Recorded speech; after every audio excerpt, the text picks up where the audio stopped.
So what is a V8 Superboat? Born out of necessity in New Zealand in the 1950s as a way to negotiate the many shallow and rocky waterways scattered around the country, competition soon followed, with the Kiwis leading early development before Australia and the USA discovered the sport years later. These days, the bulk of the boats have moved away from early fiberglass designs to aluminium for strength and rigidity, with custom manufacturers turning out dedicated race hulls, the bulk of which still come from New Zealand. In Australia, there are three classes of competition. The developmental LS class, which provides a lower cost entry level to the sport, then the two internationally sanctioned classes of International Group A, also known as 400 class, and the unrestricted Unlimited Superboat category. Introduced to replace the outdated 350 class, the LS class features the popular Chevrolet LS V8 power plant, either 5.7, 6 or 6.2 litre, effectively in stock form running on pump fuel. Variations are allowed in the interests of reliability under race conditions, but essentially engines run up to 600 brake horsepower with a focus on driver skill rather than technical prowess. Well, the category for me at least is a very simple category. It's a sportsman kind of category. You've got, very similar engines. You can go to the max spec of each class, but everyone has to be on par, so it comes down to a lot more driving. That's kind of what appeals to me with it. You've kind of really got to have your jet unit, your boat, your engine all working together to make sure you're up at that pointy end. 400 class has long been a mainstay of V8 Superboats, with all boats running 412 cubic inch cast iron V8 engines with tightly controlled regulations. 400 class, also known as International Group A, we've got a pretty strict set of engine rules. These engines are making upwards of 700 horsepower now. And I think when the rules were originally designed, they might have been making 500 or 600 horsepower. So we've got to run a cast iron cylinder head, we've got to run a single 4-barrel manifold, we've got to run a carburetor with certain size butterflies in it. We have to run in Australia an unleaded 100 octane race fuel. So that limits what sort of power we can make. They're not a cheap animal, but the racing is generally very close. Unlimited Superboats is just that. Effectively anything goes with boats powered by some of the most outrageous power plants available. You can come with any kind of configuration engine. We've seen rotaries, turbo, then supercharged. We've got turbo 6 cylinders. The most common one is the V8, of course, the aluminium V8. It's pretty much open, but the more things you throw in it, the more weight, the less nimble it gets. Our sport is, let's say, 50 seconds maximum for a run. In that 50 seconds, there's going to be probably about an average of 30 corners. It's not the most horsepower, it's who can get around those corners and carry the speed around the corners the most. Events are held on purpose-built courses that feature a sequence of channels that are just a metre deep and often not much wider than the boats, with course directions running through a series of islands.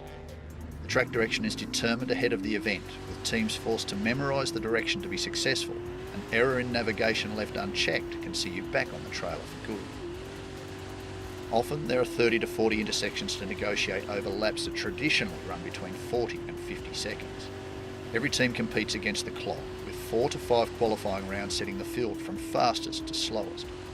The fastest 12 boats in each class contest the first final, with the fastest 6 of those boats progressing to the second final. From there, the field is halved again to a final 3, who shoot out one last time to set the podium for each round. Points are amassed from every one of the 7 rounds, with a team's 6 best point scoring rounds setting their total for the year, with a very tight point system that rewards consistency. Penrite, Australian made, family owned and operated. Make premium quality engine and racing oils, warranty approved coolants, automatic transmission and manual gear oils, a complete range of engine and fuel additives, heavy duty and industrial products, for every application. Visit penriteoil.com for more information. Penrite, Australian made for Australian conditions since 1926.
What does Jody Ely have? Can he overcome the advantage that Justin Roylance has held since the final round of the 2019 season here at Cabra? He's been fast all weekend, in fact the fastest since the third qualifier. Justin Roylance has only been a tenth of a second behind up until the second final, where Ely found an impressive 6/10 of a second to come into the final with a best of 45.65. But that's just 28 1/1000ths faster than Roylance's best of the weekend. So he knows this one will need to be quick. It's a great split, the fastest of the weekend for him so far, a 21.03, but he's still got to complete the lap. This weekend too, he's got a new navigator. COVID challenges back in Victoria meant that he wasn't sure Greg Blaz, who's been sitting alongside him for years, would actually make it. So he had to go across to Angel Brennan, who sat alongside Mark Garlick for the 2018 400 class title. So he's got some serious support. It's a good lap. The Victorian has absolutely smashed this one, and he's done it. It's a 45.018. Another 6/10ths better than his top six time. That's the gauntlet well and truly thrown. And what for Brett Thornton, the 2016 champion. He's been consistently inside the top three all weekend. We had been keen to see how his battle with former rival Daniel James may have played out, but with Brendan Doyle's retirement, that ended that opportunity. But James would have needed to be on his A game to defeat Thornton around here. A two-time Australian champion, Thornton comes into the final having shadowed the 2 points leaders across the qualifiers and into the finals. But this is his home track. He's done a lot of miles around here, so they will have to be on their A game. The split's at 22.15, more than half a second down on Jody Ely. but about where he was in the top 6, where he'd closed to within half a second of Justin Roylance. JRE power plant on board, just like Roylance. The still obsessed team runs a Stingray hull, and Thornton's putting it to good use. He's got this circuit absolutely sorted. Wife Lynn alongside, he comes to the line. It's a 46.785, not his fastest, but that number's safely in the books. Justin Roylance, what does he have for Jody Ely? Can he continue this winning streak that has continued since the final round of the 2019 season? The time he's looking for is Ely's 45.018, which is a good 0.6 faster than Justin's been all weekend. The Outlaw team have been working on the setup to try and extract some more speed from the boat, but he just hasn't been able to break into Jody Ely's advantage. They were close in the Temora final, the margin just 0.08 of a second, so there's very little separating them.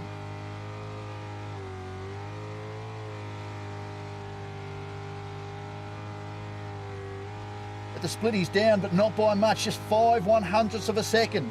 It's the second leg that has everyone cautious. That's a shallow ledge with that buoy. The infamous Benny's he's coming to now. That's had an impact on a lot of people's times. He's got around Benny's, he just needs to bring it home. Heads back up to the top. Where's that buoy? He's gone well wide of that. He's on the final run home. Comes to the line. What's he going to do? Oh, it's a 45.969. That's more than 9/10 down on Jody Ely. So victory to Jody Ely, his first since 2018, and he's closed the championship points gap. But Justin Roylance's 2 round wins keeps him clear in the championship points. Regardless, it was a great result for Brett Thornton to make it back onto the podium after getting the better again of 4-time champion Mark Garlick. Danny Napick takes 5th despite that early finish to his final. Fortunately, not too much damage to the boat or the engine despite that dramatic flame out. Whilst Brendan Doyle's early pace gives him 6th to keep him in the battle for a podium at season's end. Sadly, Doyle's early shower meant that we didn't get to see what Daniel James could do with the new pulse hole, but he'll be back for round 4. Rumour being that he'll be campaigning the team's latest package. Whilst for teammates Greg Harriman and Hugh Gilchrist, they, like the girlfriend team, have a little bit of work to do before the next round.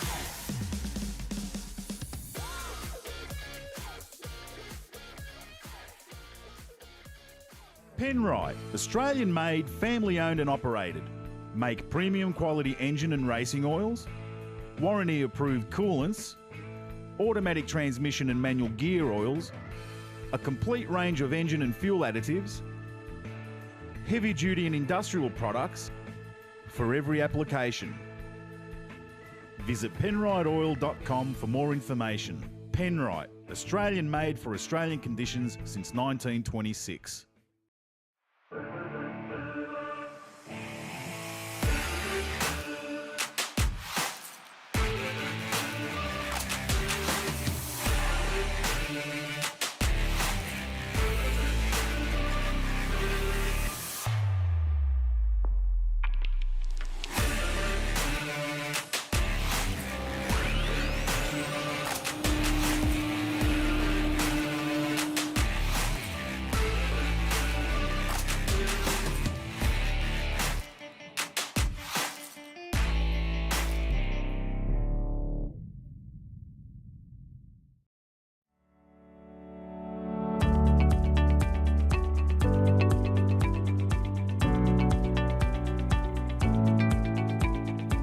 Hi, I'm Grant. Hope to see you in store soon.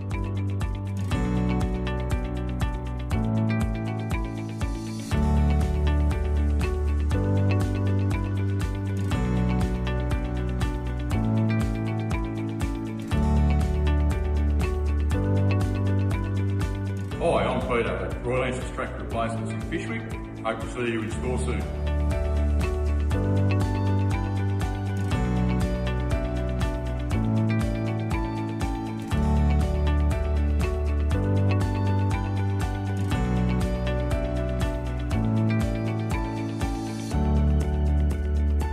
G'day, it's Michael from Tractor Replacements.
Stanley's demise has allowed former champion Scott Krause back into the final, and he'll be looking to make the most of that opportunity. He's been quick here before, but just hasn't managed to make it to the top step of the podium. Today could be the day.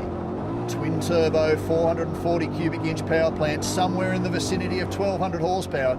Krause doesn't have the budget of some of the teams he's competing against, but he's certainly not intimidated by that. Great to see Burson's Auto Parts on board this weekend. He's pushing it, a 21.01 split. That's about on par with his best so far. He's punched out a 44.44 in the opening qualifier this morning, which was on par with Daryl Hutton, only about half a second off Fonzie Mullen. So if he can close it out, he may well be in a position to take the win. You can see just how much of the bank he's shaving. Inside the buoy, up the top, which shows he's pushing really hard. Across the line, it's a 44.408, his best of the weekend. A pretty competitive time for Hutton and Mullen to chase. Sadly, Daryl Hutton hasn't had the easiest journey into the final. That fuel pump issue ahead of the first elimination final had the whole team on edge. It hasn't slowed him down in true Hutton fashion. He put in his best run of the weekend. That 44.237 was quicker than the time that Scotty Krause has just put down. But he has to at least match that again and probably go a little bit quicker. It's the first time in years he's been able to take the fight to Fonzie Mullen. He's just going to give it absolutely everything he has.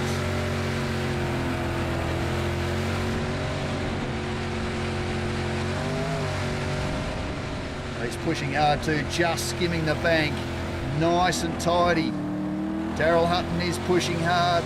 The sniff of victory has given him just that little bit of extra edge. Across the line for the splits, a 20.15. It's about 9/10 up on Scotty Krause. He's fastest so far this weekend. It's the boat that Slade Stanley originally bought as a backup. He gave it to Nutsy after the team suffered that big off at Keith at the opening round, and he absolutely loves it. This is old school Daryl Hutton, absolutely hustling the boat.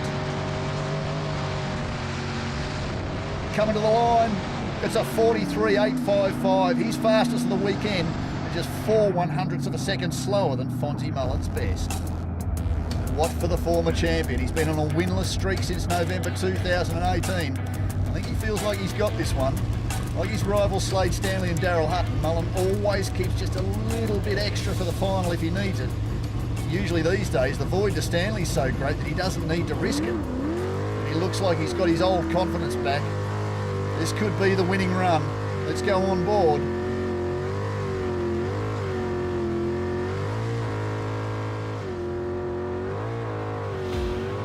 He's working it. It's a fast lap. Still got a bit of bounce in that jet speed hole. At the split, he's up, but not by much, just 3/100ths of a second over Hutton, so he's got some work to do. It's just the third event for this Ramjet package with the jet speed.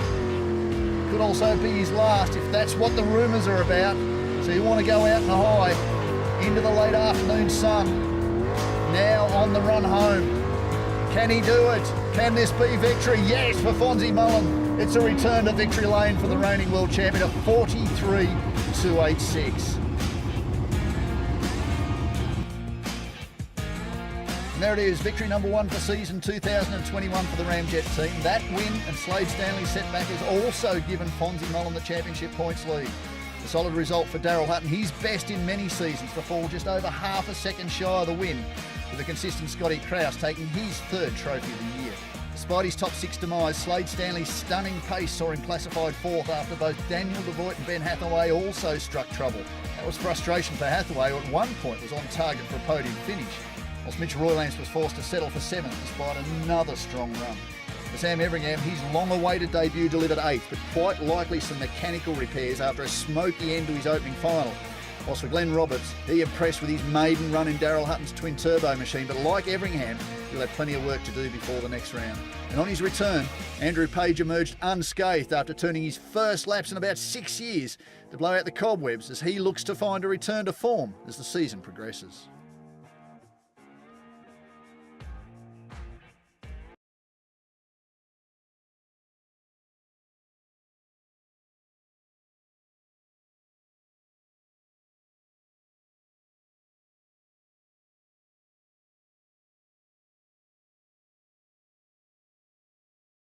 Thank you to Maria and Gemma, who are both trained as nurses, who are both spectating here looking after Brett and Lynn. So thank you to Maria and Gemma.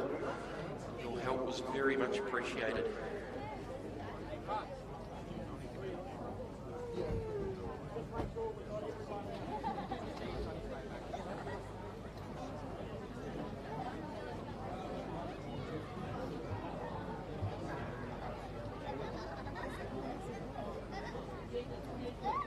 So thank you everyone for your patience up there on the hill. Hope you enjoyed your time down here in the pit area, checking out some of these awesome race boats. Not something we like to see with an incident like that, but unfortunately, motorsport the way it is, these things can happen, invariably do, and that is the nature of motorsport, unfortunately. But in the meantime, let's go back racing and get a conclusion to what has been a pretty cool weekend here at CABARITA. First round of the 2022 V8 Superboat Championship presented by Penrite.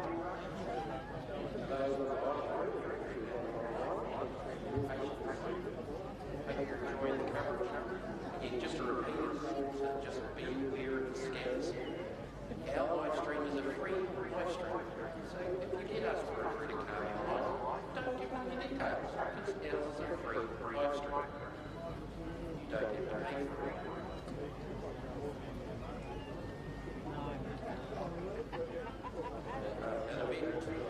Nearly 3 years ago back in New Zealand, I was commentating here in Flow on Nitro Funny Cars. The series coming over from Australia to New Zealand, and most of the race day where I was commentating, I was on our Facebook page deleting all the scandals. And I said I was counting off. So if you're not sure, don't hit the link. Only the official link is on our Facebook page, and it is a direct to YouTube, and it is a free live stream. You don't have to pay for it.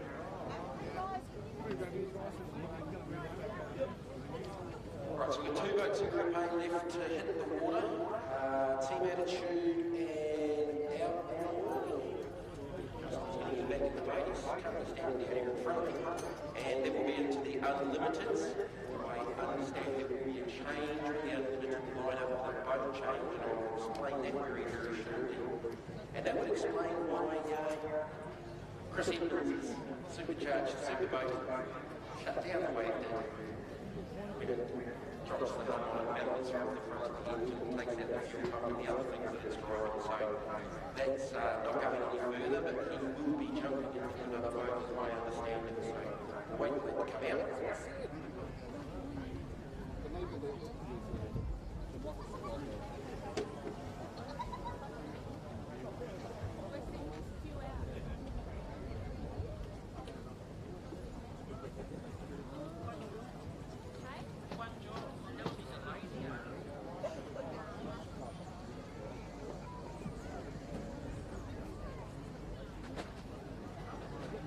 Just going to heads up, Justin Roylance is not going to do this session. Doesn't need to.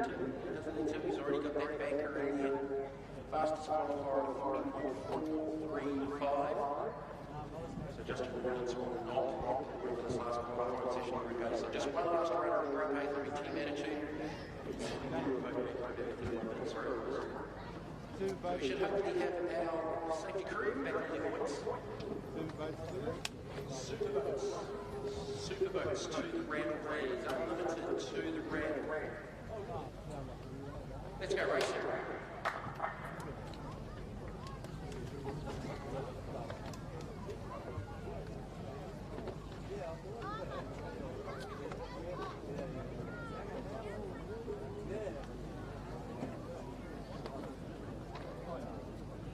Start. Safety crew. About to fire up on that. Superboats will be heading down to the boat ramp as we speak. Let's get back into the first round of the 2022 V8 Superboat Championship presented by Penrite. Round and mountain race once Queen Valley, Cheers Spring. Big thank you to Penrite for the enabling sponsorship of the V8 Superboats Championship again.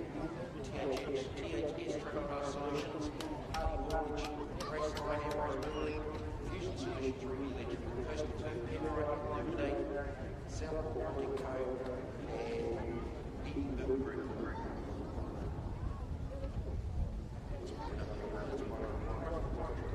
So apologies for getting a bit of noise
the final boat to run in Group A.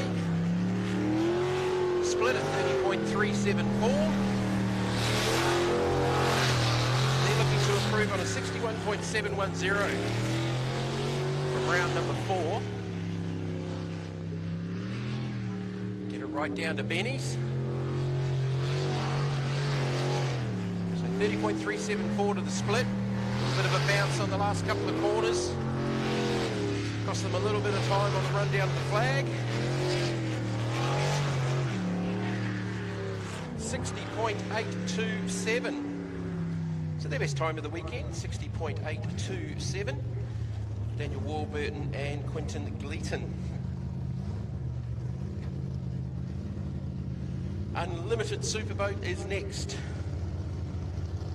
Now they'll be running slightly out of order, and there's a reason for it. So we'll see Daryl Hutton first, instead of Fonzie Mullen, because that boat's going to run last in this rotation, and it will be driven by Chris Edmonds and Jamie Moroney. Unfortunately, the harmonic balancer on the front of the engine decided to fail, which is why it lost everything, because it also drives the fuel pump, so it cut fuel straight away to the engine. But obviously, without the harmonic balancer sitting on the front of the engine, it can't run. So, supercharged small block Chev will not go any further. However, Chris will. Was kindly offered Phoenix Lubricants by Daryl Hutton to complete the weekend. Now, this thing's definitely got boost back. You can hear it. So Hutton P2 behind Fonzie Mullen with a 40.435 in the last round. Sorry, not 40, a 42.92. 40.35 was Fonzie Mullen. To the split, 20.986. I think that's Daryl's best split. 20.9. Fonzie was down in the 19s. Little bit of an issue trying to get out of Benny's. But the aggression is back, and Phoenix Lubricants has got some boost on board. Looking to go quicker than a 42.92. No, lost a little bit of time, I reckon, in the second half of the lap with a 44.04. 44.04. So that 42.92 from the previous session will stand up as their time for Unlimited Superboats.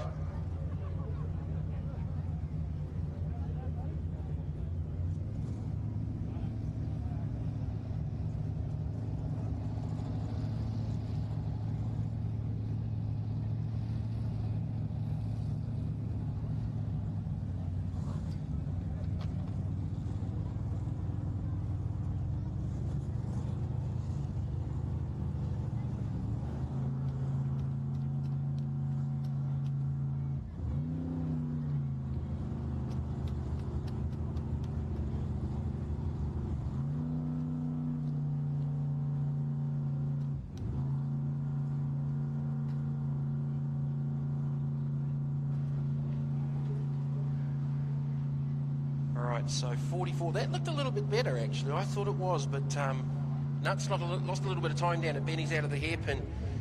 It just sort of washed out wide and might have even clombered the back off the exit and just unsettled the boat. And a little lift to sort of resettle it and get it sort of sat in the right direction. It slowed up a little bit to a 44.04, and when I say that, that's actually your second best lap of the weekend. But that 42.92 from the previous run is the best that Daryl has done in Phoenix Lubricants. All right, Ramjet should be the next boat out. Looks like they're still warming up on the trailer at the moment. So going into Eliminations, which we will rock straight into, we'll do the top 12 for LS.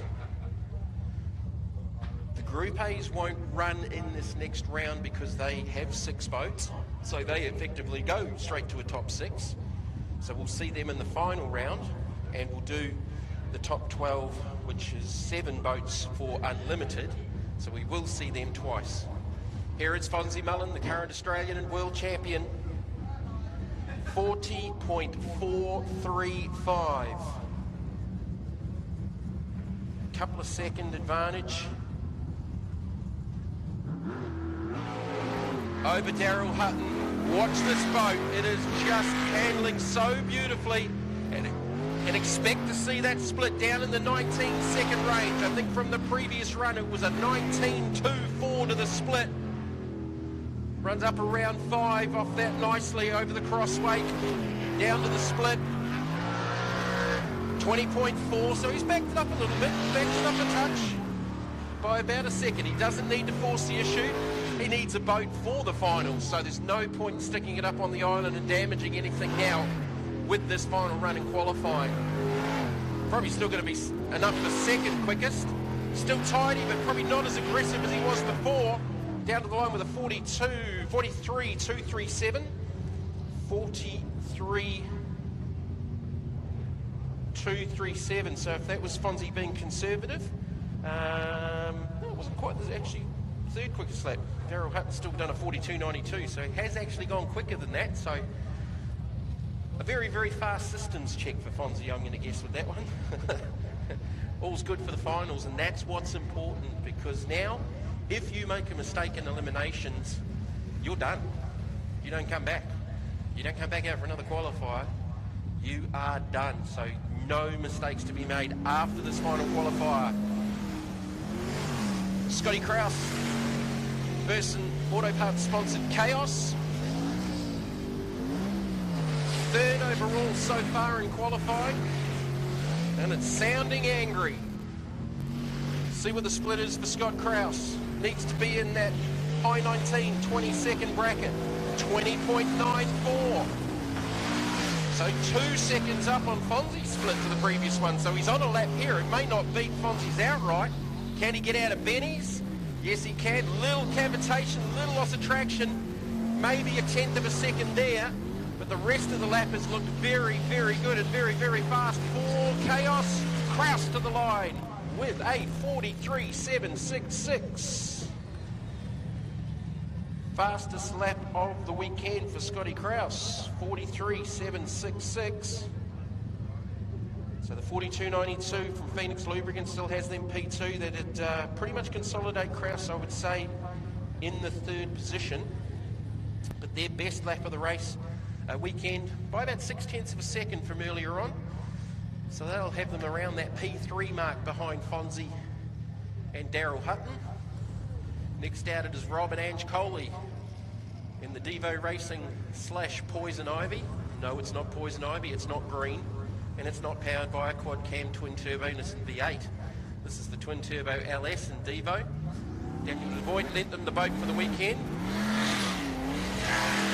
Had a few little issues, just with some great issues under the boat, getting up out of the water and sucking a bit of air and cavitating, and then causing the engine to go onto the rev limiter. This looks pretty aggressive already. Little pop there, just on the limiter, down to the split. 22.78. 22.78. A couple of seconds down on Kraus's split, but certainly a lot quicker than they have been earlier on in the weekend, and an unfamiliar boat ran it a little bit wide out of Benny's and just tagged the bank with the back of the boat. Again on the limiter through the centre of the course. So their best so far has been a 48.3, 47.4. They go quicker again. 47.404, so another improvement for Robert Ange Coley. And they're heading in the right direction. LS to the dummy grid for eliminations, please. LS to the dummy grid for your top 12. To the dummy grid now, please. Good effort there from Rob. Like an unfamiliar boat. They started in the 57s at the beginning of the weekend, got down to the 52s, into the 48s yesterday afternoon, took another 4/10 off it this morning with a 48.3, and took a 9/10 off it then for a 47.4. Wait until we get him back here at the end of August in his own race boat. It is a piece of kit. Sprintec hull, twin turbo, quad cam, Nissan V8 twin turbo. Oh. And Rob's got about 8 boats. I might be exaggerating slightly. I may not be, actually. He's got another boat here in Australia, apparently, but they're only given 4 days' notice to get it prepped for this, so it didn't happen. And you've got to say that big thanks to Daniel DeVoit and his family for putting that boat up for them, because Rob does have a little bit of a reputation back in New Zealand. Those in New Zealand listening to the live stream they'll know what I'm saying. a long-time supporter of the category over there in New Zealand, and he's one of the series sponsors as well with Mouth Fresh, so fantastic to have Rob and catch up with him and Ange back here in Australia. The girlfriend is out on the water. You've got to be so careful how you say that. TJ, Tremaine Jukes, Tracy Little, Group A boat running on methanol, running at unlimited. Paul Gaston was supposed to run the boat. Didn't happen, so TJ jumped in and bumped up the unlimited numbers. Was second fastest after round 3 yesterday in unlimited to the split, 22.72. No, 21.2 actually, sorry, 21.2. So nearly on the pace of Daryl Hutton's last lap. Bringing around the last couple of corners. He's driving we can't say wheels, he's driving the hull off the thing. Down the line to TJ, and that is a 44.326. 44.326, and that is their best for the weekend. 44.326. 44.4 here yesterday afternoon in round 2. 44.326. Should have them in about the 4th position overall in the seating for the final round. So no Yippee-ki-yay, but we do have Yippee-ki-yay, but it's up next now as Phoenix Lubricants. Confused? I know I am. So this is Blown Budget. Glenn Spider Roberts and Tiana McGifford. Their best has been a 48.03. Damaged the engine here yesterday and pulled some rocker studs out of the left-hand inlet side. Repaired that last night, a couple of little damaged bits on that side of the engine up till midnight. I'm pretty sure they'll just be happy to get some laps in. And it's not gone to plan. 3 corners. They'll continue on, but it's going to cost them time. Rotation error. Trying to get their bearings back. They'll correct that now.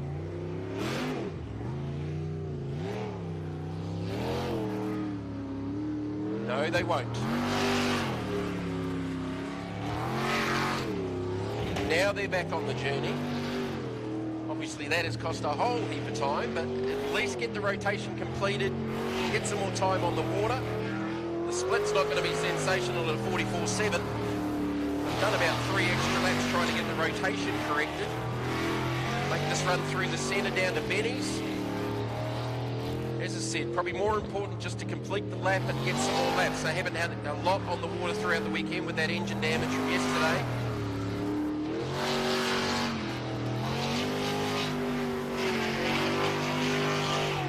And they'll take it down to the finish. Did they get away with that? Because that went in deep. I think Sean Henshelwood just got wet. What was that time? 2.5 days. Sorry, 70 seconds. 70.703. So it went wrong with the spin initially, and then they tried to gather their senses as to where they were on the track to get the rotation back underway. Did about 3 extra laps, got back on the rotation, continued on. So that time blew out to a 77.03. And then probably, arguably, one of the biggest balls of water down in the spin-out pool we've seen now so far this weekend.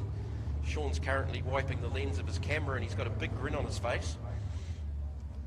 So next boat out will be Phoenix Lubricants again. Now this time it's Chris Edmonds and Jamie Moroney. So Yippee-ki-yay broke a harmonic balancer off the front of that Blowns 440 Chevy in the previous run. And the reason it stopped so suddenly was the harmonic balancer was running the fuel pump and everything, and it just shut all the fuel out of it, and that was it, lights out. So they're not going any further, but they are. Daryl Hutton's kindly lent him his race boats. Now this guy, Daryl's second in the seating. He's second fastest for the weekend, looking for a podium, and he's lent him a boat. Daryl, you are nuts. Oh, you are nuts. You got your boost back, nuts? Boost good? Good boost. Daryl happy. Right, here we go. Chris Edmonds. Never driven the boat before, and he's driving it like he stole it. Daryl Hutton standing down here right in front of me. Jamie's giving the navigation. A little bit tamer, I think, than the blown 440, but still 1100 horsepower, twin turbocharged, 400 cubic inch. Oh, I ran it deep off down to the split, 2390. He's not afraid of it. I don't think he's ever driven the boat before. Take it down to Benny's. Nice through there, actually better than Daryl.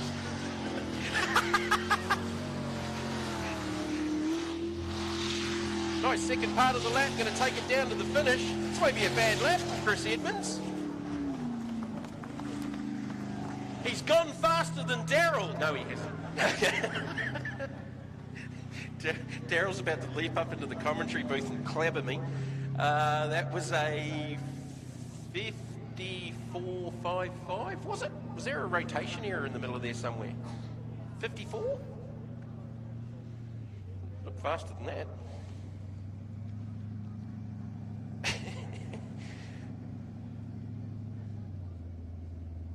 So Chris Edmonds, was that a 54, was it, Gordon? Anyway, thanks to Daryl for putting his boat up. That's pretty cool with the camaraderie with a competitor. They are both expat Kiwis. Let's just put that out there. Right, straight into eliminations we go. The look on Daryl Hutton's face when I said he went faster. All right, eliminations. So, as per program, however, we are going to skip the 12 for the A because we've got 6 boats, so there's your final 6. So we don't need to run that 6 for the sake of running it. So they will come back to complete the final round. So we'll have 2 rounds here of top 12, led away by the LS class, which should be pretty much on the boat ramp now, and unlimited. And then we'll do that final run. We've still got the youngsters out there, of course, to go as well with our junior development class. Little Psycho Kobe Burke and Connor Smith. So they should probably head out this round. And I've got to say, during the pit walk, they were probably the most popular young couple of drivers down there in the pit area. They had got posters they were signing. Connor said he got writer's cramp. He's like 11. He might be a little bit older than that. Need a stamp to sign the posters. It's one of the coolest things with the sport, getting people down. The kids just love the kids being a part of the sport. So if you want to get your kids into the sport, we do have a junior development class that you can get them into, as do so many of the different motorsports around Australia. One of the cool things, again, coming back to the drag racing thing, with the Aeroflow Outlaw Nitro Funny Cars, we do a pit party at the beginning of the weekend, and the kids can come and sit in the race cars and meet the drivers, get the posters. We also entice them with lollies, but that's another thing. But the kids just love it. They love the boats, they love the colour, they love the names on the boats and the cars, and that's the crossover we get with the different forms of motorsport, especially here in Australia. So it's about getting the families involved. Great to see so many families. You've got the kids and mum and dad and the grandparents up there as well, enjoying the action here at CABARITA. And it's going to continue on right now. Got some LS's going in the water. So that last lap from Yippee with Chris Edmonds was actually a 48.82. Wasn't a 54. A 54 come up on the scoring. I don't know why that was. So it was actually a 48.82. And it was only a second slower than what he did yesterday afternoon in his own boat. So considering he'd never driven the boat before, that was a pretty impressive effort.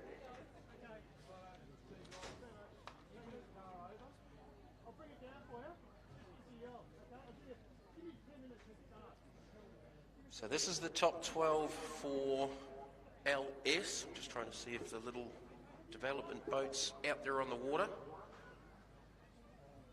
From now on, you can't make a mistake. If you screw the rotation up, it's going to cost you time. You still need to bring the boat home to the finish though. Don't just give up, because that still could be important in the long run if other boats make the same mistake.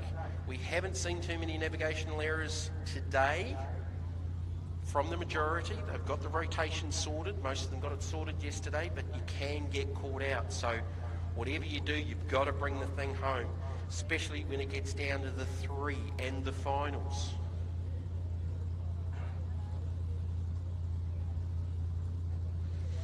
So we've got some LS's firing up on the boat ramp here to the right of us here in race control. Pit Stop Cafe, still doing a roaring trade up there on the hill. Our cafe down here in front of me, there was a line before. Even the girls in race control were having to wait for food. What's up with that? Obviously didn't walk in the end of the container and go, "Don't you know who I am?" I tried that once, it never works.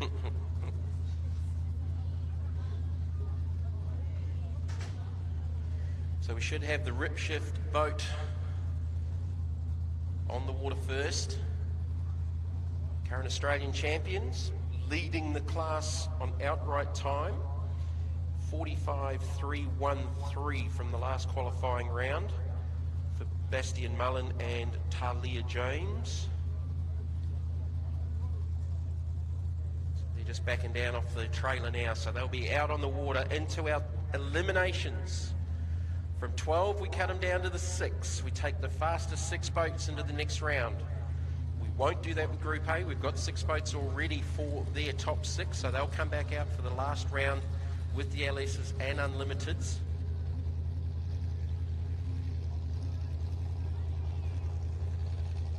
So Bastian Mullen, Talia James, 45.313.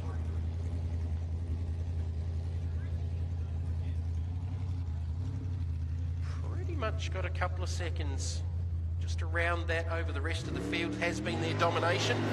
21 Rookie of the Year, 21 Series Champion in LS. Stinger Hull. Using all of the track in the first opener. Heading back out across the back, around the island, back over the wake, down to the split. Should be in that 21 second range, 21.8. 21.8. So on the money, can they improve again from a 45.313? GM Motorsport team down here in front of me watching on. Last couple of corners, got a good run out of Benny's. Looking to improve on a 45.313, which should see them solidly into the 6. 45.874, 45.874. Not quite as quick as the last couple of rounds, but more than enough, depending on what's to come. But I would say they should be comfortably in the 6. I don't believe anybody else has been in the 45s.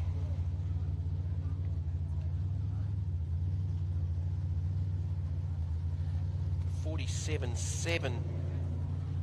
One of those that say, yeah, so look, that should see them pretty comfortably into the 6. Part 1 of 3 done for them. Drop Bear out next. Laurie Howlett, Karen Howlett.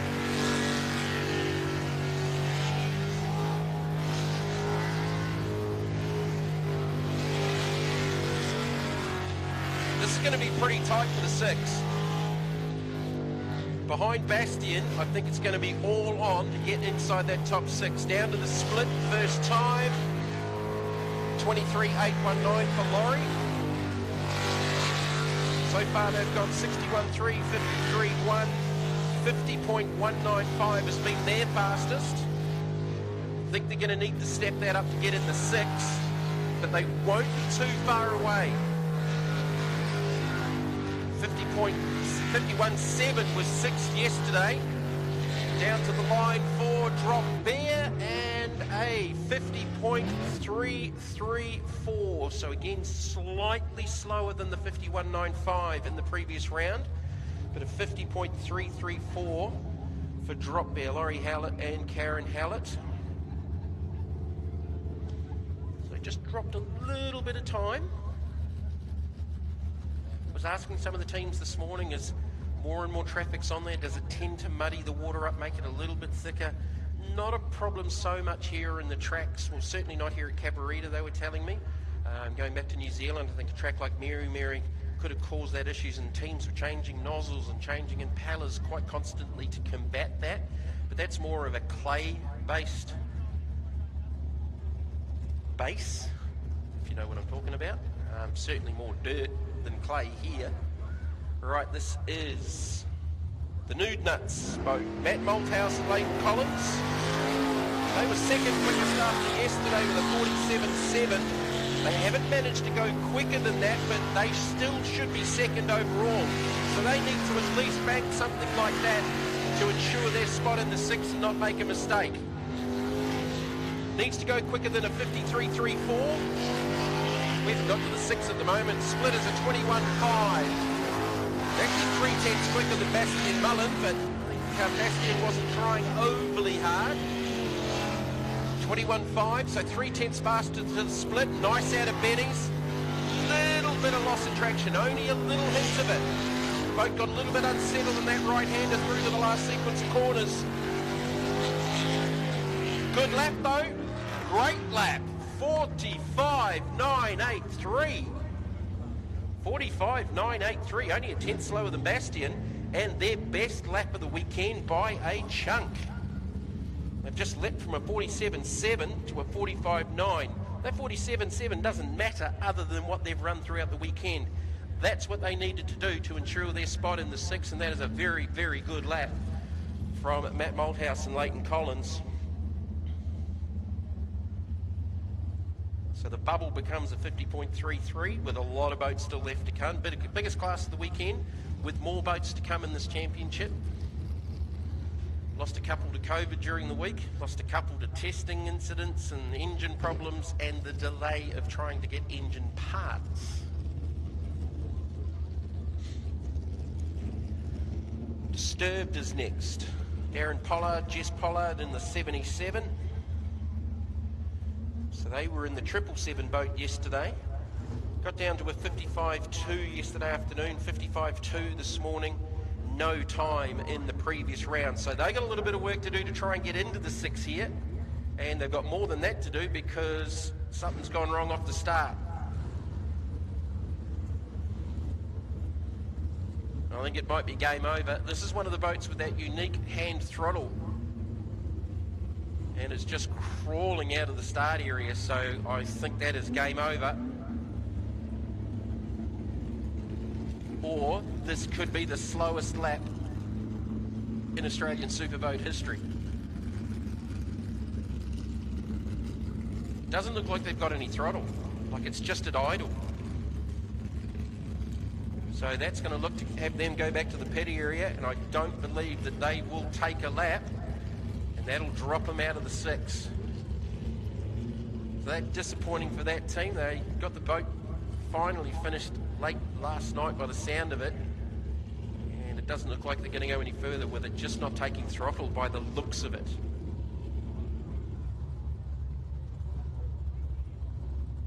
So that will be their day done.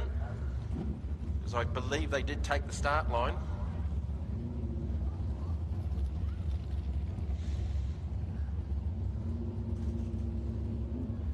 So the sister ship, the 777's in the chute now. Twisted. No time registered for the disturbed number 77.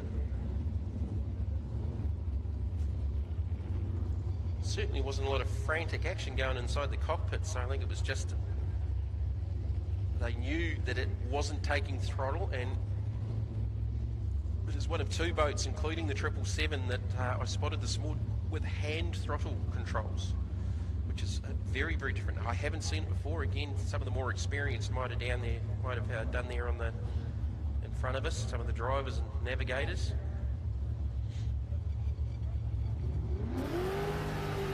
All right, here it is, the 777. Matt Riley and James McCarran and Twisted.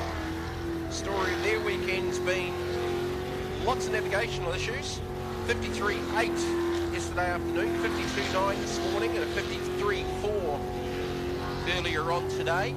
So they're going to need to go faster than that, you would think, to get into the 6. This very, very competitive LS class, and still half a dozen boats to come. And they're gone.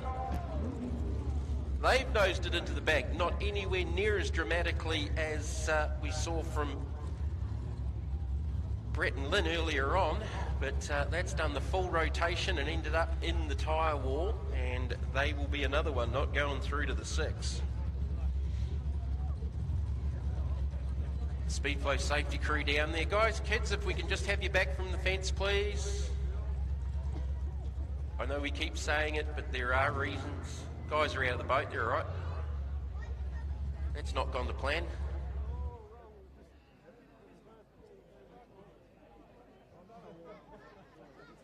So whoever was warming up down here in the pit pool is just shut down.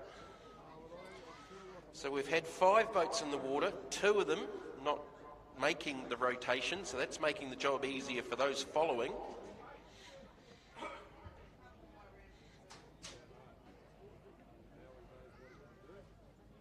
So first and foremost, both the guys are out of the boat. That's the good news. Kids, again, if we could just have you back off the fences, please.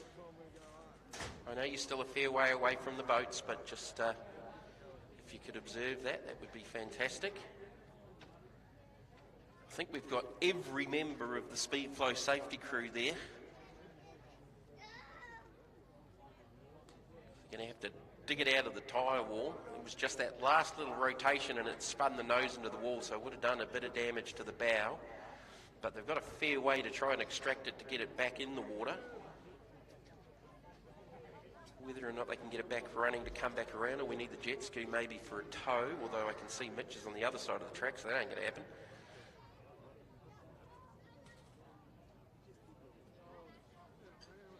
So I think they were just getting it out of the tyre wall first. Actually doesn't look as badly damaged as I thought it might do. It's got a dirty nose. Right, so they'll drag that back down into the water. Who should be next? It should be Blackout Racing.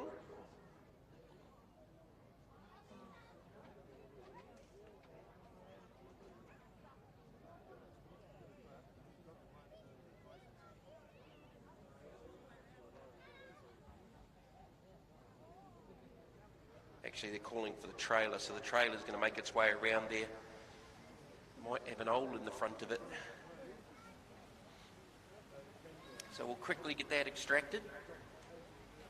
So currently as it stands for the LS class, we've got Rip Shift 45.8, Nude Nuts 45.9, Drop Bear 50.3. They're the only 3 boats that have completed a lap in the top 12 elimination. So we take the top 6 from this to the 6. And from there we take the final 3 through to the finals.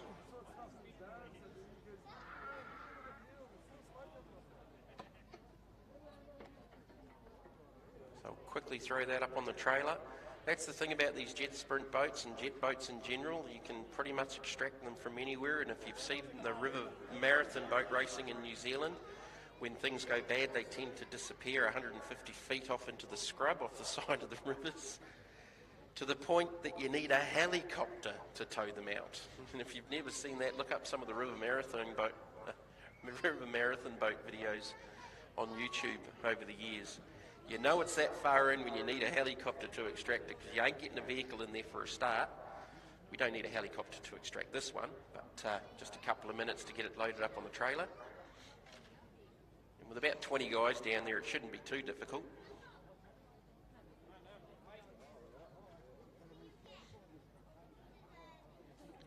It is a little bit easier to do it off the boat ramp though.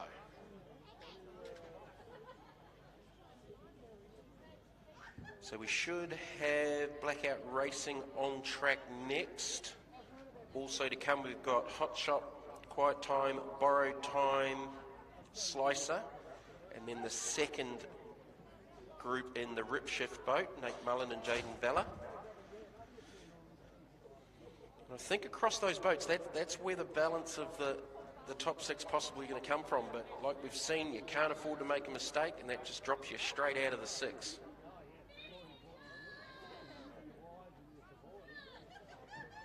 All right, boats on the trailer. Put your hands together for our Speedflow safety crew. Don't worry about damaging the front of the boat. It was already damaged. Now, whatever you do, do not sink the Amarok. That would not go down well. I don't think we have enough equipment to extract the Amarok out of the water. All right, so the safety crew go back to their various spots. Get that chained up and drive it off, and we'll be back into it. So the Group A boys have got a little bit of quiet time and they can get the boat prepped and throw any new stuff they wanted at the boats for the top 6. And the Unlimiteds to come.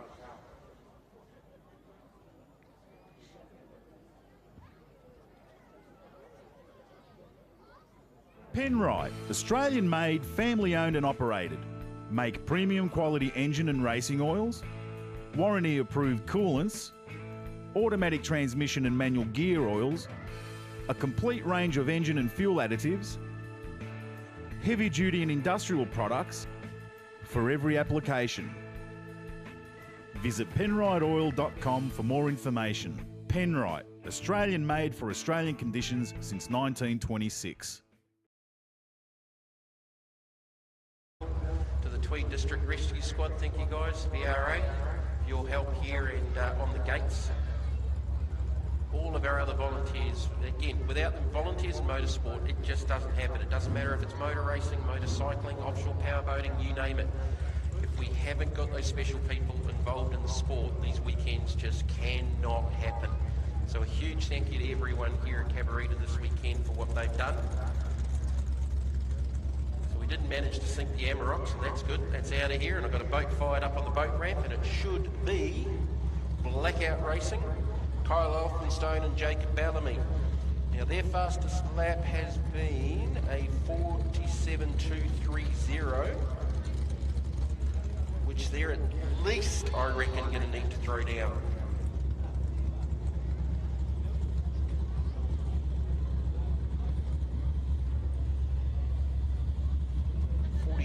.47.230 has been their fastest time of the weekend.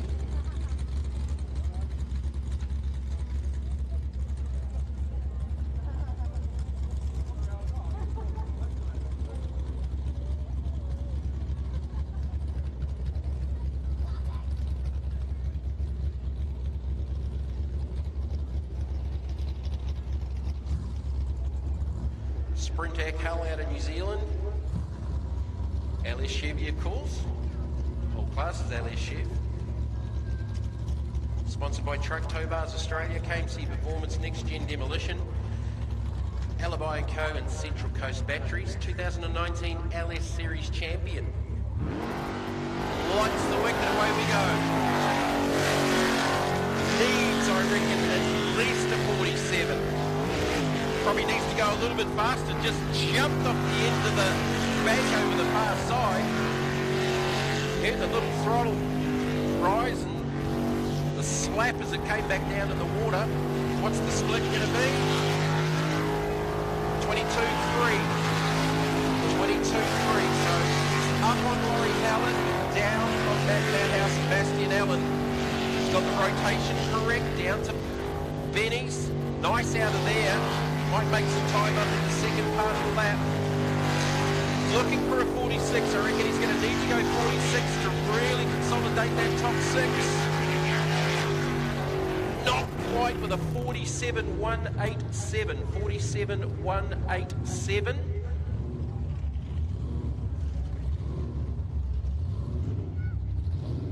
However, that is... oh, not quite there. Yeah, no, that is their best lap of the weekend, actually. 47.614, 47.230, 47.187, so they've just improved. Is it enough, though, with a few more boats to come?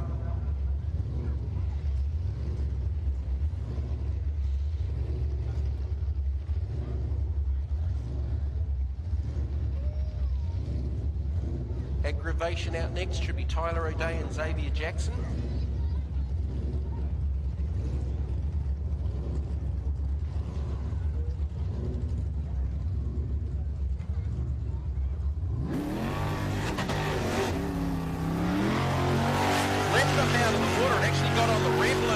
Sucked a hole out of air with pretty much nothing in the water when it got out at the start.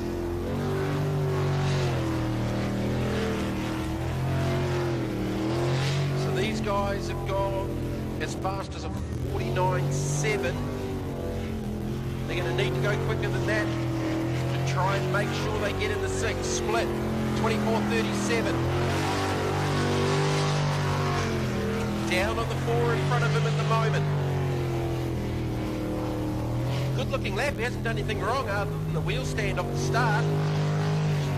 The last couple of islands to negotiate. Right-hander on through to the centre to take it home. It's going to need to be in the 47s, you would think. 50.921. 50.921. Not quite their best lap of the weekend. Did a 49.7 earlier on. They were actually fourth.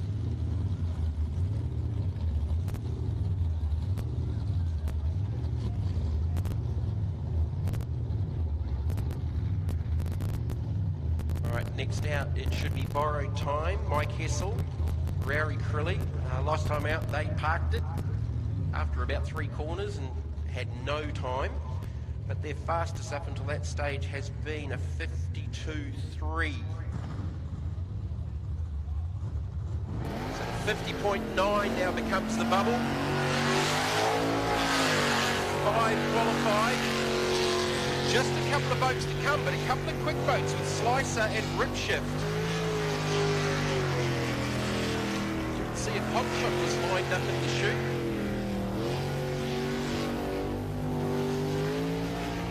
Lost a little bit of traction, just heard the RPM go up out of that swing with the split. 24.9, he's down.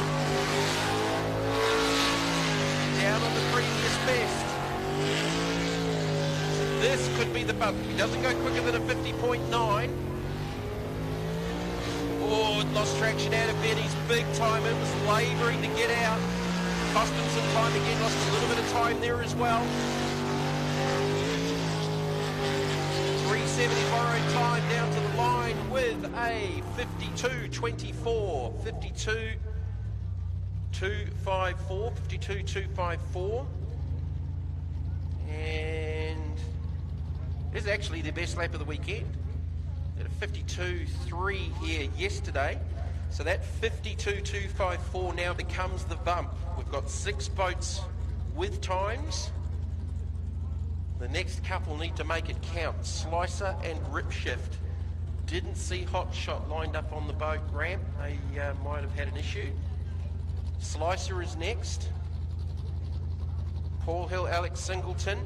Now, they've had a best of a 48.207, so that should see them comfortably in if they can replicate that, because the bubble now is a 52.2. Needs to go faster than a 52.2. Can't afford to make a navigational mistake. And Ripshift, the second combination in that still to come as well.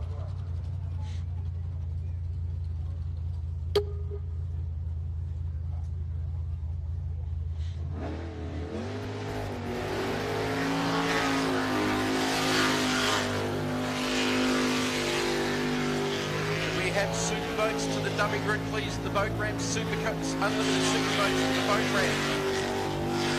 So Paul Hill, Alex Singleton, they've done a time that would see them in, but they need to at least do that. Go quicker than a 52.2. They've got 4 seconds on that and what they've done so far. To the split at 23.169. That puts them up into a comfortable 4. Oh, and Brennan wide, just about tagged that island on that big right-hander. Down to Benny's, keep it tidy, get the acceleration out, nice out of there. A little bit wide off the exit, just washed the back of the boat out. This should be enough to get them in. Down to the line with a 48.613, 48.613. That puts out the Borrowed Time boat. Sebastian Mullen, Matt Malthouse, Kyle Elphinstone, Paul Hill, Laurie Howlett. Tyler O'Day is now on the bubble with a 50.92. With, I think, just Ripshift to come.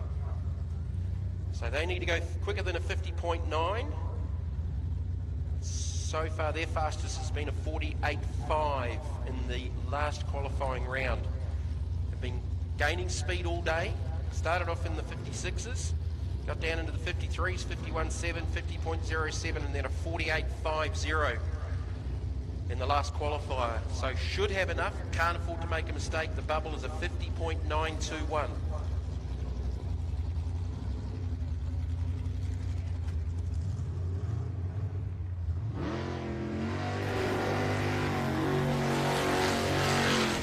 go with, I'm pretty sure, our last boat in LS. So Unlimited Superboat, you should be on the dummy grid. Into the water now, please. Superboat. Rip shift a little bit wide over the back of the course there. Now back over its own weight, down to the split. Needs to be in that 22-23 second range. 23.02. That should be a number 4. Tyler O'Day sitting on the bubble. Nice run through. Benny's a little bit loose off the exit. Just lost a touch of speed, but this should be definitely sub 50. Solidly in the 49s. 47.660. 47.660. 47.660. 47.660. Beats his previous best of a 48.508. So that would mean that aggravation has gone. And our top 6 should be Bastian Mullen and Ripshift, Matt Malthouse and Nude Nuts, Kyle Elphinstone in Blackout Racing, Nate Mullen in Ripshift 2, Paul Hill in Slicer, and Laurie Howlett in Drop Bear for our top 6 in LS.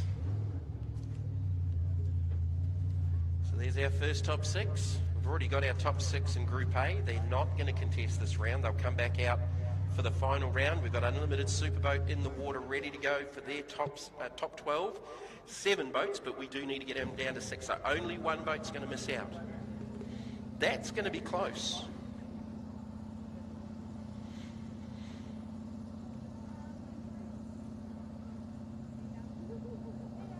So we'll see Daryl Hutton up first in Phoenix Lubricants.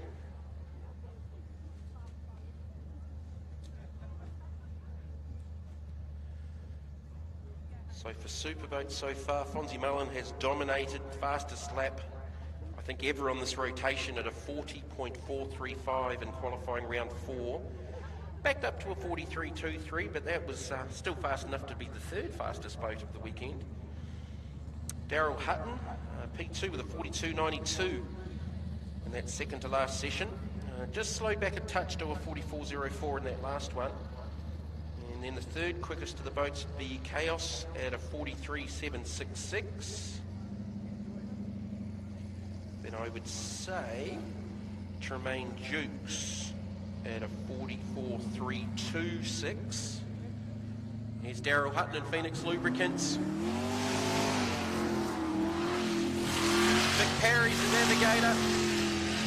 This is a drinking team with a boat racing problem. Former 2-time Australian Unlimited champion Daryl Hutton. And it is back. It's got some boost after yesterday with the boat pretty much literally had no boost at all. Split needs to be in the 20s. 20.2. About a second off the best from Fonzie Mullen yesterday at a 19.2 to the split. He's aggressive with it and smooth at the same time.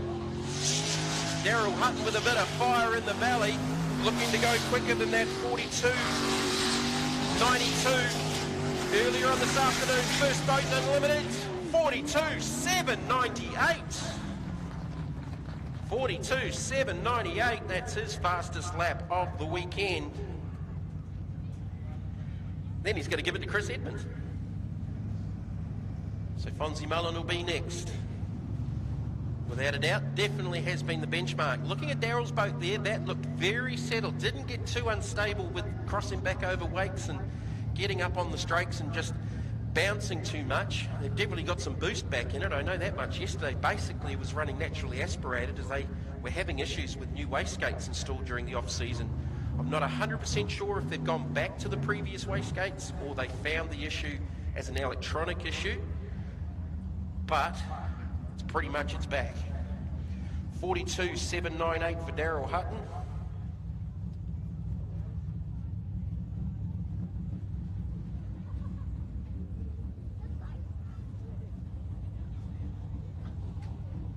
It's going to be close for that 6th and final spot. 7 boats trying to make the 6. Fonzie just needs to bank one here, doesn't need to do anything silly.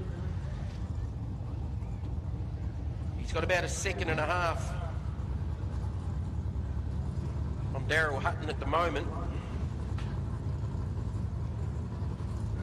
In fact, he's got, no, more than that. Sorry, 2.3 seconds.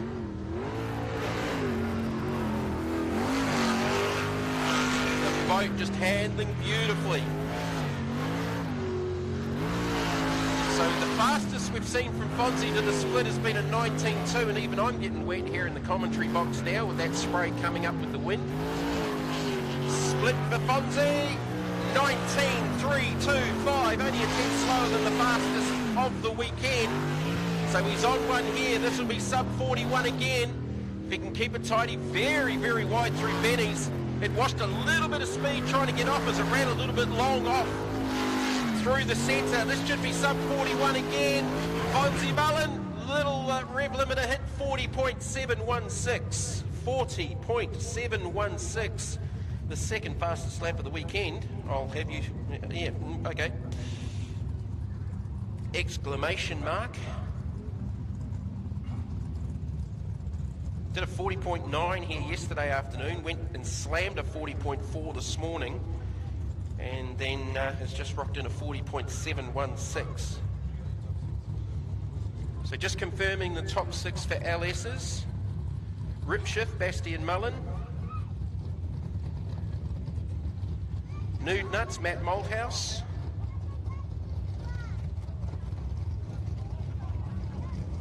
Twisted. No, that's not correct. We'll come back to that. Provisionally, I had them as I had them before. Come back to that as we go back racing with the girlfriend on the water. DJ, Tremaine Jukes and Tracy Little. This is a 400 cubic inch carburetted small block on methanol, usually running in the Group A class, but Paul Baskin wasn't able to drive it. So Tremaine stepped into the seat and they threw it into unlimited. Based on his lap time so far with the split at 21.03. 21.03, about 8 tenths down on Daryl Hutton. He should be solidly in the 6. Big run out of Benny's, lots of water coming out the back of the boat out of there. Another wide run on the approach to the final couple of corners. Girlfriend down to the line with a 44.01, 44.018. And that is their best lap of the weekend. They've just picked up 3 tenths on that 44.3 from the previous round. So that's a good effort from just pretty much a Group A spec boat running in unlimited.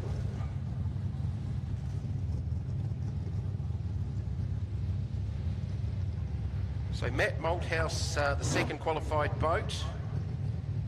Third will be Blackout Racing, Kyle Elphinstone.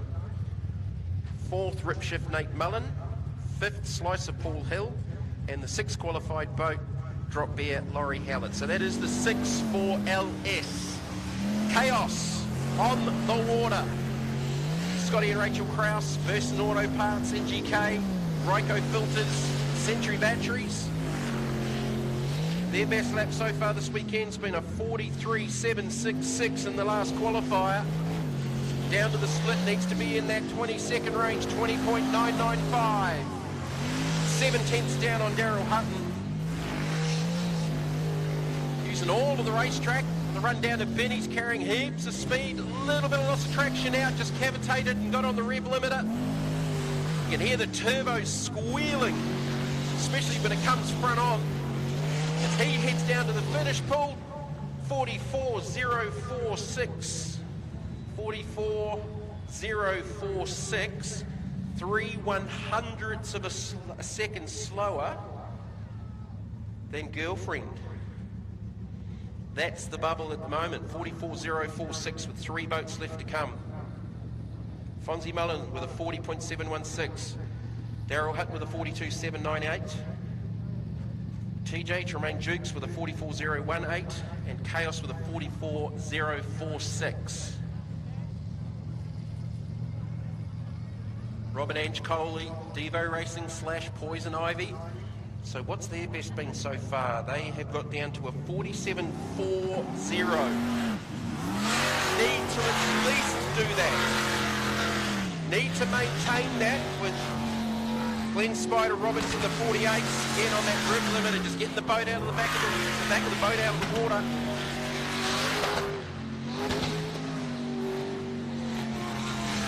Kaye with the 48s in a borrow boat in the last run, split with a 21.28.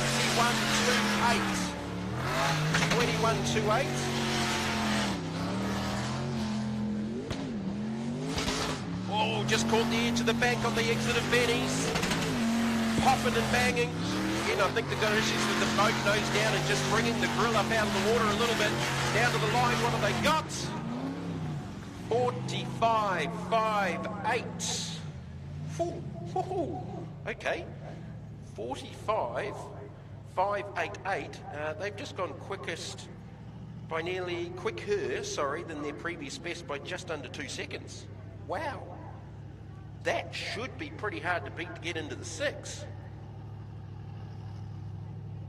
45.58. Their previous best was a 47.40, so they've just found a whole heap of time. Well done to Robin Ange Coley, all the way from New Zealand. We have got Chris Edmonds and Glenn Spider Roberts left to go. Blown Budget's about to head into the water off the trailer. Now, this is where it gets interesting. Glenn hasn't had a lot of lap time. They damaged the engine yesterday. They pulled out 3 inlet rocker studs yesterday afternoon, and they'd only done 1 run, and that was in the 53s. Then they were up till midnight getting the boat fixed last night. They got back on the water this morning with a 48.03, and then I'm pretty sure navigation error in the last one, which saw them do about 2.5 extra laps to get the rotation back up and running, which was important, and it's going to be even more important here. But they're going to need to go quicker. Well, they don't need to. They just need to set a time that's going to try and keep Chris Edmonds out, and that's probably going to need to be in at least the 48-second range. All right, so Blown Budget, Glenn Spider Roberts and Tiana McGifford. Big block Chev, lots of cubic inches. Injecting on methanol. They're trying to fire the boat up there at the moment.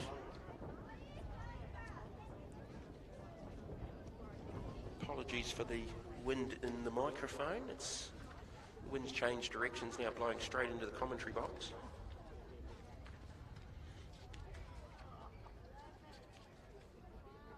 So Glenn Spider Roberts, that's 632 cubic inches of methanol injected big block Chev. But might have some issues on the boat ramp. They do have 5 minutes to try and rectify it. There's a bit of frantic action going there from one of the boys. It actually looks like Daryl Hutton. May not be. Daryl will be in his race suit, but I think it's one of the Phoenix Lubricants boys. No, there's some head shaking going on there as Daryl's own boat's getting back down into the water with Chris Edmonds at the wheel, just to confuse everyone. So they've just dropped some fluid down the injector hats, trying to get it running.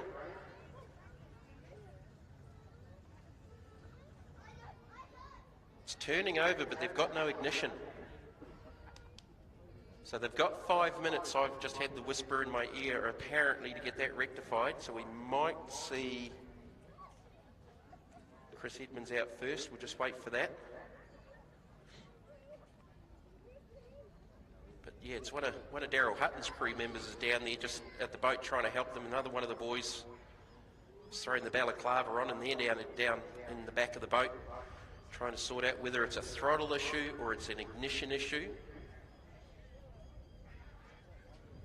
Looked like they threw some methanol down into the injector stacks to try and give it a bit of an aid.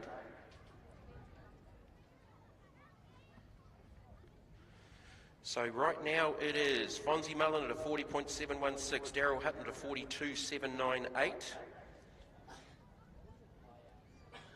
Tremaine Jukes 44.018, Scott Krause 44.046, Rob Collier to 45.588 are your 5 qualifiers with 2 boats left to come. And if Blown Budget can't get out there on the water, it's going to be pretty much just take the start line and get around and complete the lap for Chris Edmonds in a borrowed boat to make that 6.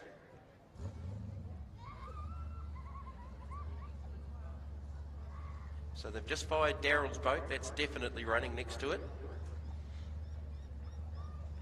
They're now looking down into the cockpit, whether that's an ignition box, depending on the placement.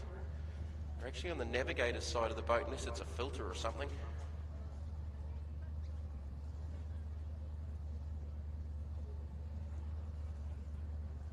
So Chris Edmonds is fired up in Daryl's boat. Good effort, boys. That was a good lap.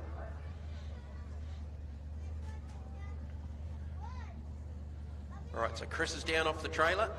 Daryl's just guided them back down there, trying not to fall into the water off the boat ramp. So this will be Chris Edmonds. Has been driving Yippee IK most of the weekend.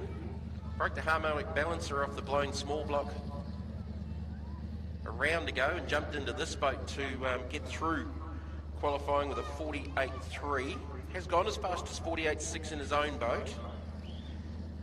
Pretty much just needs to bank a solid time here because Blown Budget's got some issues here on the boat ramp trying to get out to make a run for the 6.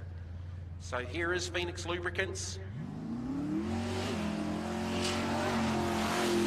Chris Edmonds, Jamie Maroney. And it's gone wrong big time.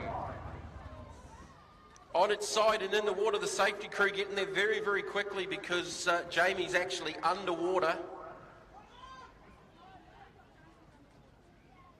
Just skipped across the island and it's landed completely on its side. The crew's got there very, very quickly. Well done, guys.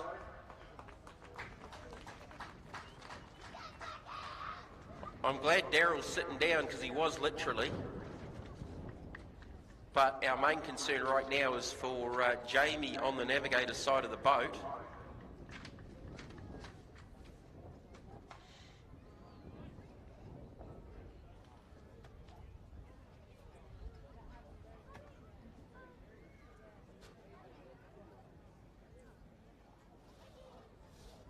But we also have Daryl Hutton here going, okay. All right, they've got him out, guys. Put your hands together. And to the Speedflow safety crew, 100 metre record holder would be proud of some of that running, guys. Well done. So Jamie's just gathering his senses down there on the bank. It didn't seem like that amount of time, but he was certainly underwater, and that's the scary thing. And the boat was just stuck on its side. It didn't right itself. It sort of dug itself in.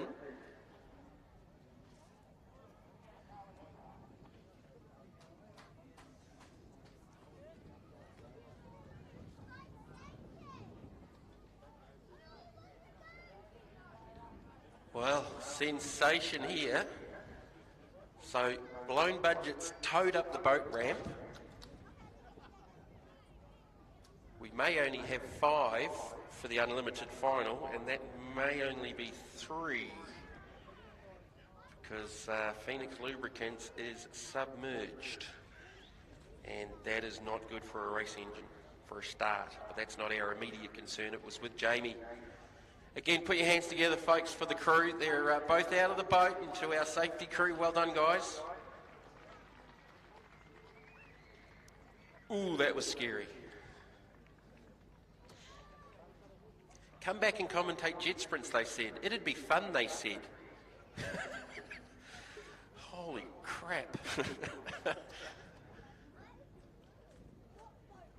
Right, the next tricky one is now extracting an unlimited superboat out of the water. Because that ain't going to tow easy with it full of water. So a little delay in the proceedings here. I was about to call up the LS guys, but look, don't hurry, guys. Get down to the dummy grid, but we do have a little bit of a delay here while we extract a race boat out of the race course. That might take a little bit more than 5 minutes, so don't panic, LS, but please, if you can make your way down to the boat ramp.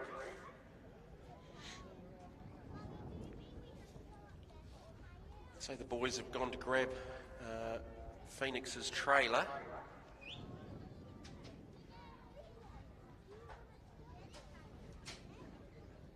Can they get this boat back out? I genuinely don't know. It doesn't look good.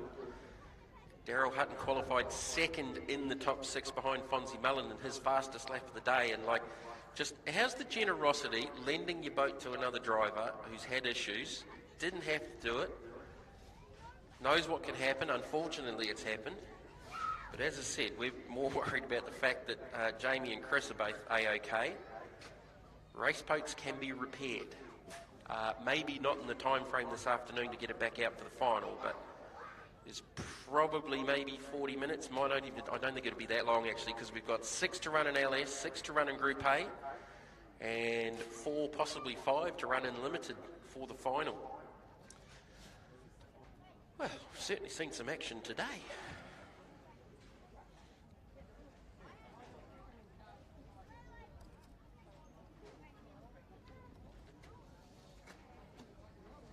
So hopefully the hull's not too wounded.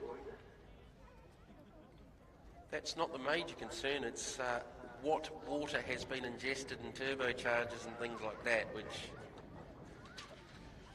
there's a lot more ancillary parts hanging off a twin turbo combination than there is, say, a mechanically injected small block or a big block. But regardless, if it ends up underwater, it's not a good deal. With the way it went in, is it also maybe damaged the jet unit.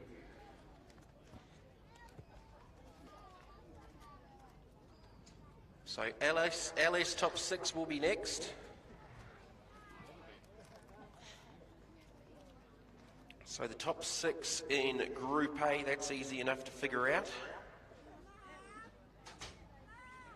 Pulse, Rampage, Toughen Up, Still Obsessed. No, it won't be Still Obsessed. It'll be 5 boats because Brett and Lynn obviously had that issue earlier on. So it'll be 5 for Group A. Pulse, Rampage, Toughen Up, Outlaw and Team Attitude. Giving you the 6 in LS, Rip Shift, Drop Bear, Nude Nuts, Blackout Racing. Second Rip Shift entry, and the 512 boat Slicer. That's your top 6 for LS. And at the moment for Superboat, it's Fonzie Mullen, Daryl Hutton, Tremaine Dukes, Scotty Krause, and Rob Coley.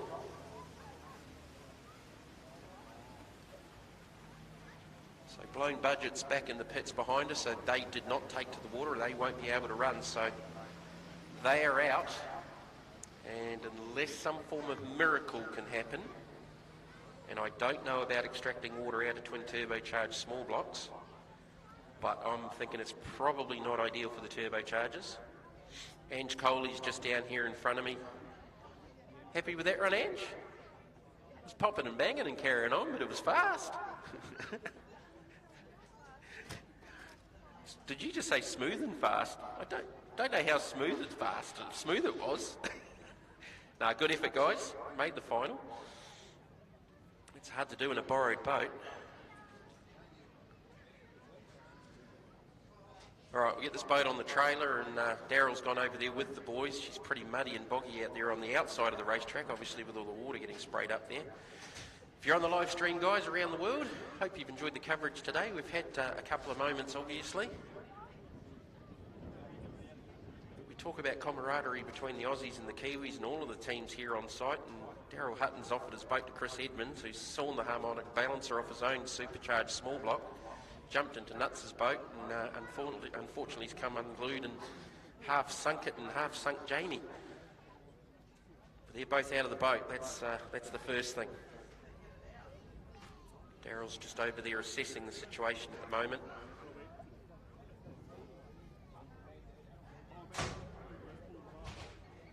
Jamie's just walked back down here in front of us.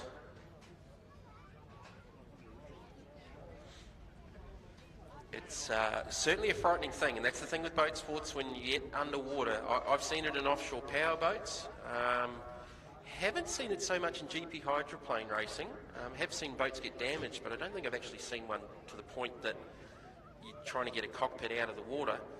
But offshore power boats certainly have seen that back in New Zealand and here in Australia with a couple of boats going over.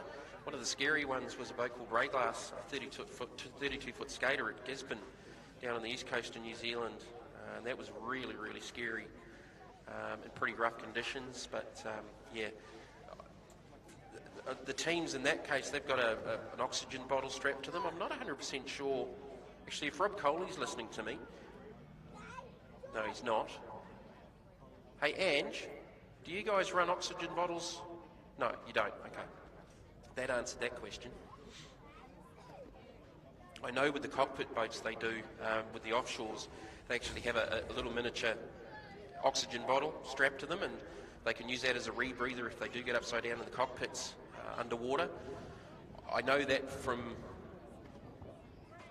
a personal thing because I've actually done a dunk test for offshore powerboats back in New Zealand, where they stick you in a roll cage on a pontoon, strap you into a race seat with a rebreather, and then tip you upside down in the pool. And you're not allowed to put the rebreather in until the diver in front of you tells you to do it. And I think my diver left me under there for a very, very long time, and I'm sitting there upside down blowing bubbles going, I've never even had a rebreather in my mouth here, what am I doing? But I did actually manage to pass it and got away and do it. I'd never done diving or scuba or anything in my life before. And we got down to Gisborne, and one of the Aussie crews, one of the boys slipped down the boat ramp and all but broke his ankle, and they were looking for someone that had done that to jump in the boat and drive it. And I sort of put my hand up and went, nah, put my hand down, that's ridiculous, I'm not even going to attempt that. But alright, so they'll get this boat up on the trailer and get it out of the way, and then we're going to be into the top 6 for the LS class. I'm going to take a break for a couple of minutes. I will be back.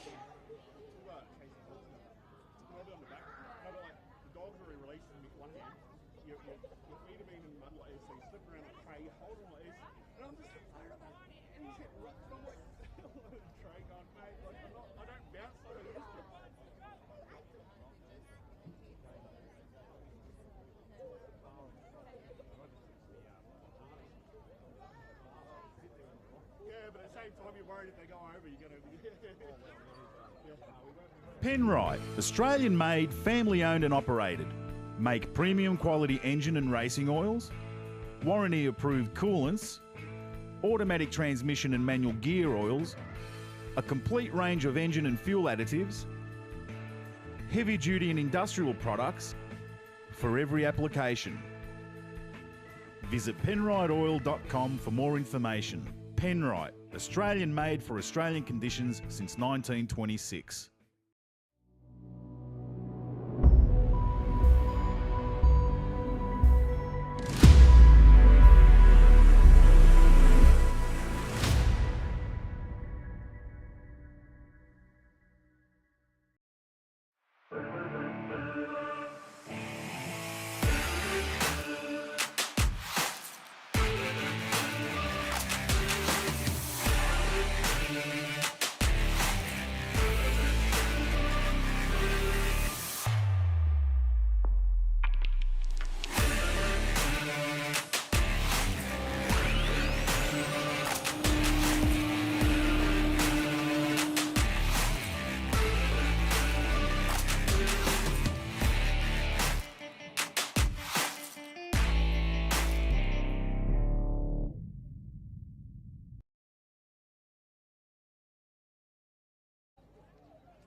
got an urgent call out there into the audience.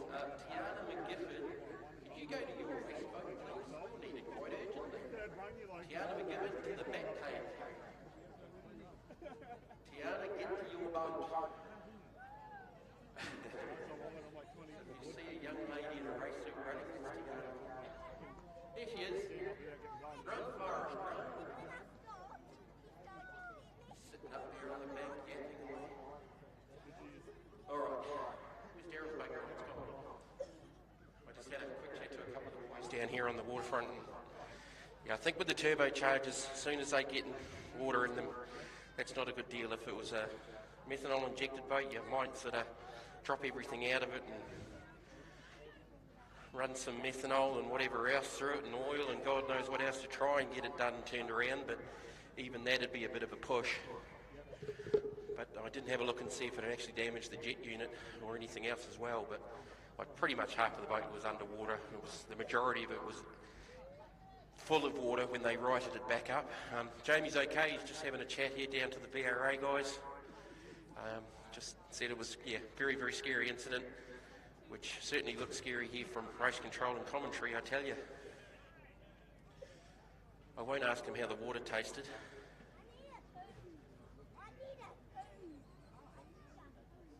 But again, just we'll assess them down here because ingesting water is not ideal. Neither are the back injuries we've already dealt with today, and that's why we had the ambulances turn up as a precaution. And pain medication was certainly important on that list. They were both complaining of lower back pain, and that's why we got them sent off. So all the best for Brent and Lynn Thornton from the Still Obsessed team. One's been transported to Tweed and the other one's gone down to the Gold Coast. All right, we shouldn't be too far away from getting back into it.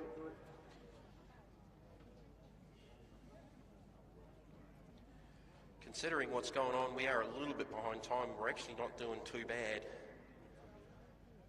And we are thankful for that. And all of the assistants, the safety crew have certainly been very, very busy, guys. And well done for that, lads. That was a very, very quick retrieval and getting to Jamie there. Very, very well done.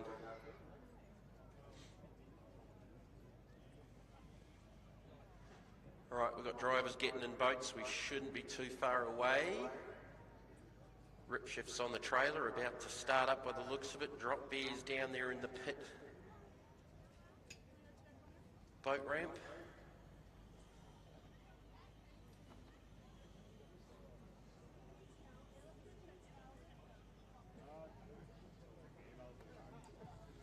So this will be the top 6 for LS. From here we take the top 3 through to the finals. So that's the 3 fastest times.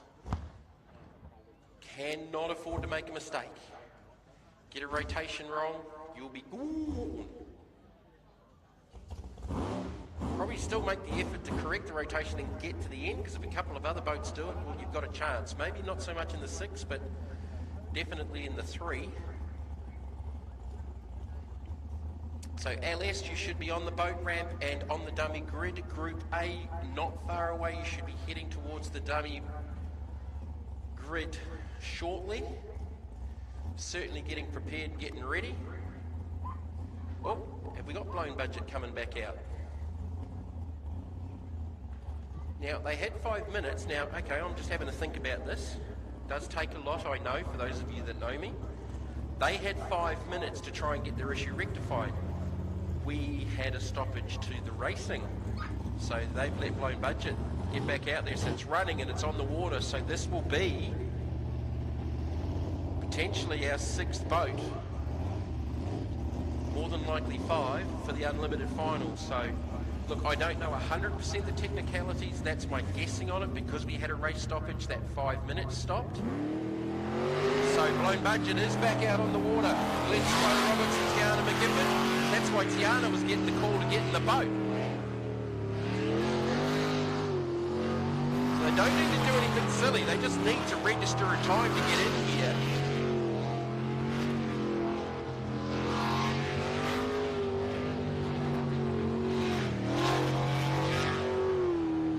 Split 23.20. So their fastest lap has been a 48.03, which has been pretty much the only good run they've got. They made a navigation error in the last run. That blew out to a 70-second run.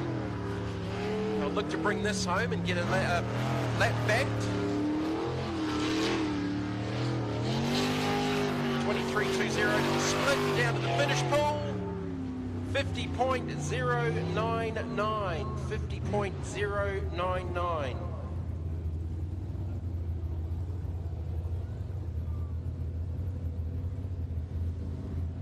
So that will see them in the 6, which will more than likely become 5. Unless some form of miracle happens back in the pit area, which I'm actually going to take a quick look out the window and just see what the Hutton boys are doing. No, he's not, because the LSs are coming out. Rip shift, our first boat in the top 6 for LS.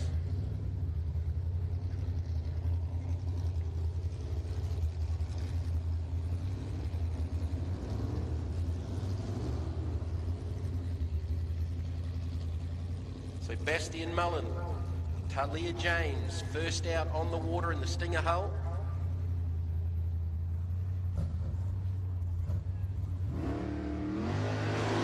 GM Motorsport Australia Speed Performance, Rip Shift, Ramjet Full Air and Tank Side Perfection and Gill Engineering.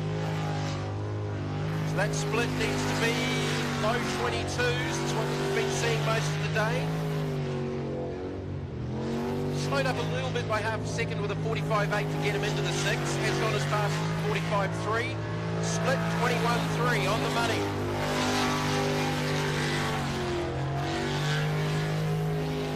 .3 to the split, so he's on a lap.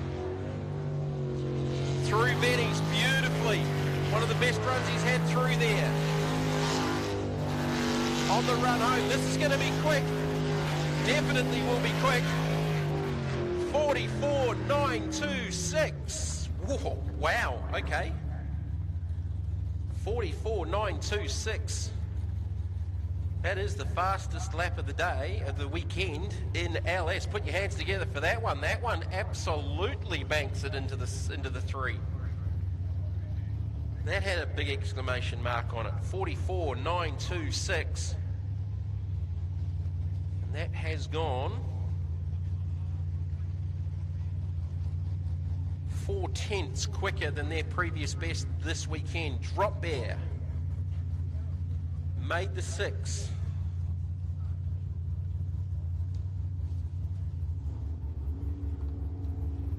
Laurie Howlett, Karen Howlett, LS3 Chev, Matt Craft Hull, another one out of New Zealand with the Scott 8.5-inch jet, climate control systems, Panasonic air conditioned, Reed Holmes and Air Touch, and that's not taking throttle.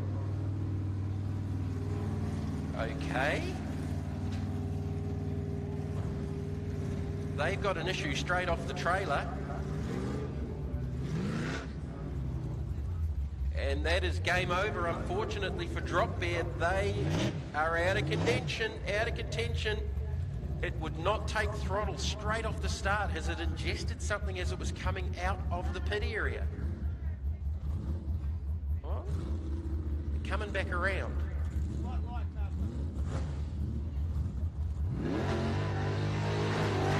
Coming back around, but the timer has started. Now I'm confused. This will be an interesting one. All right, let's see how this goes.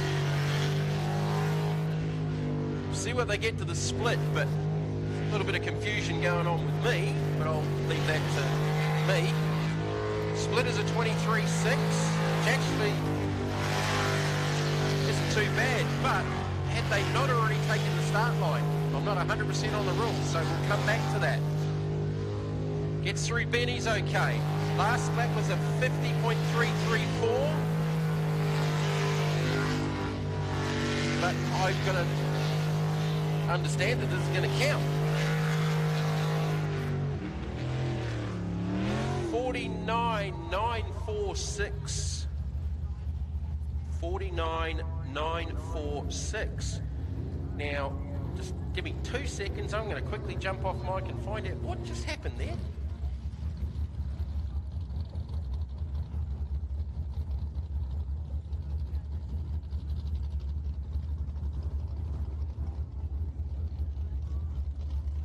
All right, so what I've just had explained to me is the start light went out and it flag started, so that will count.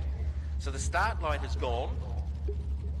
That's why he's just idled through and then taken the second start to a flag drop, which you can see there now. So that will count. 49.946, and I'm pretty sure that's their best lap of the weekend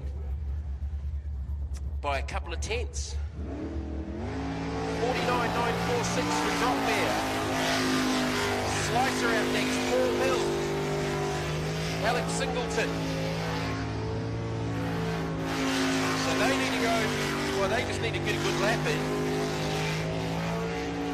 They did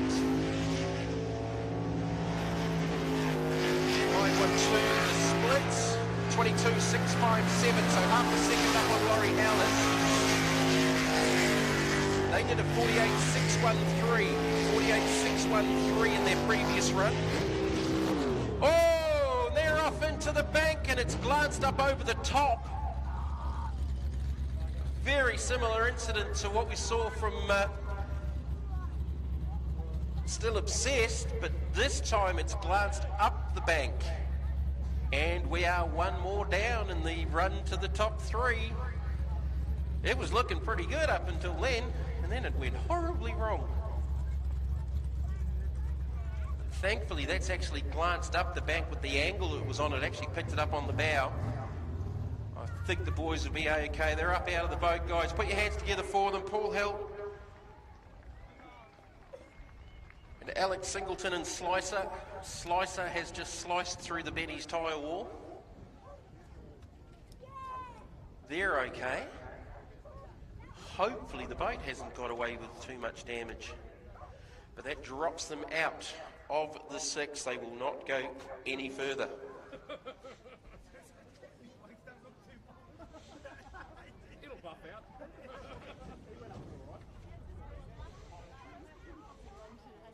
Wow, we've certainly had an action-packed filled Sunday. Probably going to need the trailer for that one, I'm thinking, but we'll let the boys make the call on that because they'll need to get the bow up off the tyre wall first without doing further damage to, say, the jet unit. Sturdy beasts, these jet sprint boats.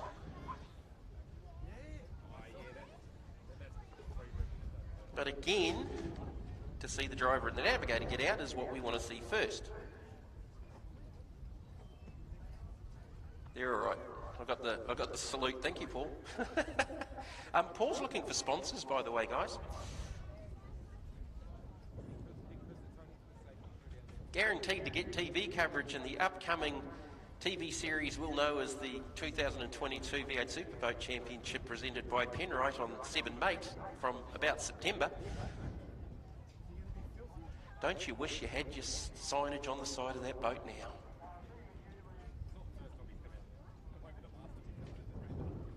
So I'm not too sure if they've asked for the trailer or I think they have.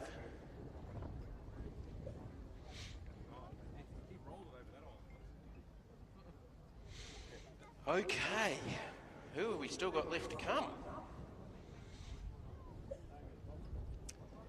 Blackout Racing on the boat ramp now. Geez, this Amarok's been busy. Oh no, this is the Jeep Cherokee, that's right.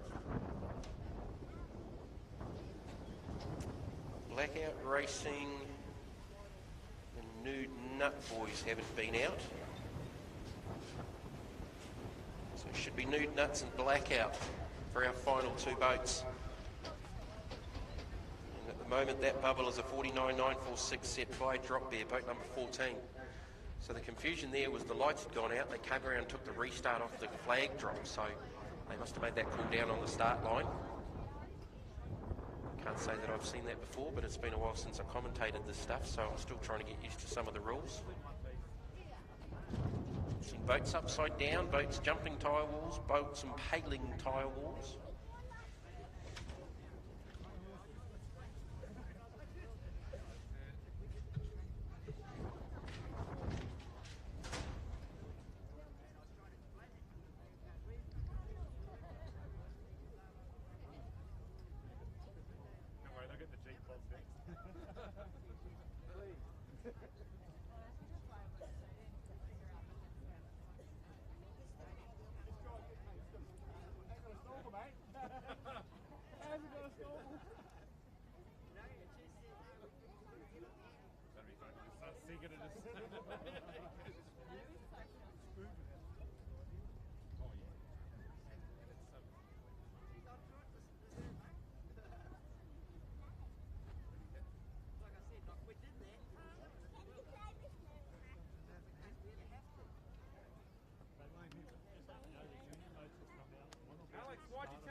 Apologies for that wind noise in the microphone again. I've got the wind blowing straight in the commentary box. That'll be the next step, put some windows up.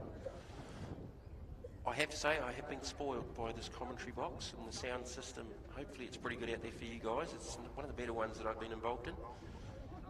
Alright, so it looks like we've got the boat about to go up on the trailer. Geez, Benny's taken a hiding today.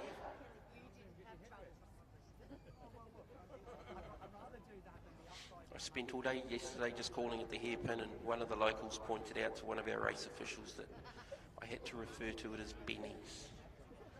I think it was a racer going back a bit in honour of him. And it's certainly been one of the most crucial corners of this whole weekend. If you mess that corner up and you don't get out of it nicely, it just chews up time.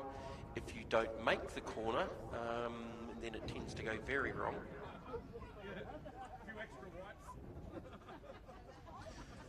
So we'll get that boat out of the way and we'll get back into it with two boats. Should be two boats left to go in. The Nude Nuts team and Blackout Racing. That is going to be pretty competitive for those two boats. So Nude Nuts went 45.983 in the 12. Blackout 47.187. So look, they've probably got a little bit of time to find, in fairness.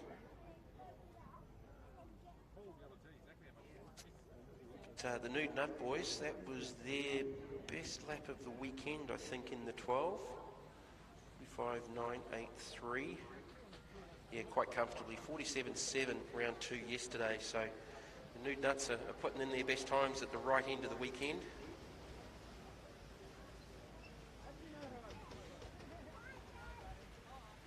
Doesn't look like there's too much damage to the front of Slicer.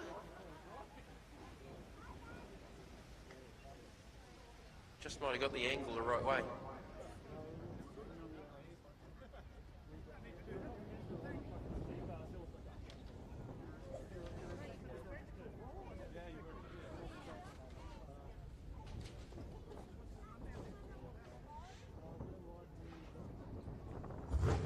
All right, engine's firing up. We're back into it. Blackout Racing. About to hit the water. Two more boats left to run in the top 6.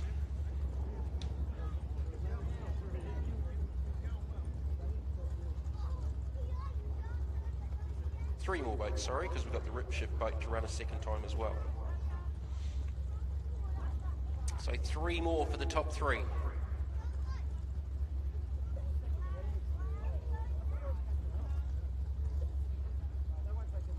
Paul Hill's just down here in front of me. You right there, Paul? He's not listening. You right, Paul? Boat didn't look too bad. No, I said the boat didn't look too bad. Slide hammer and a little bit of bog, that's all we need to know. Bog still floats. All right, Blackout Racing. So 3 more boats left to go in the 6. Definitely needs to be going quicker than 47s, I reckon. Because behind them, Rip Shift 2's gone 47.6. And Nude Nuts got 45.9.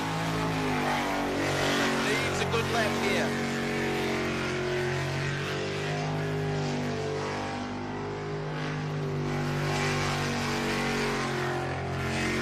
Wind's definitely coming in my direction because I just copped another face full of spray up in the commentary box. Oh, it ran a little bit wide up there at the Ilford higher corner, down to the split, 22.386. Up on Laurie Howlett. Definitely up on Laurie Howlett.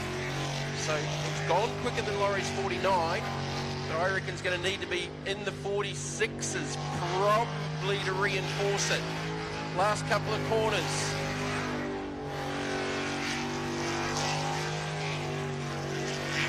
to the finish line with a 46.96.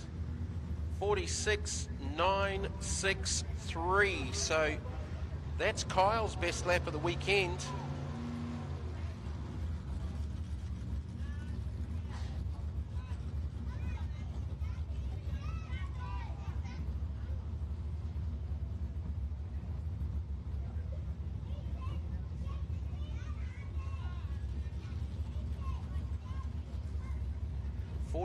.963, so Drop Bear's 49.94 becomes the bubble. Next two boats need to both go quicker than that. And then one of them is going to be the bubble probably, or the 46.9 from Blackout.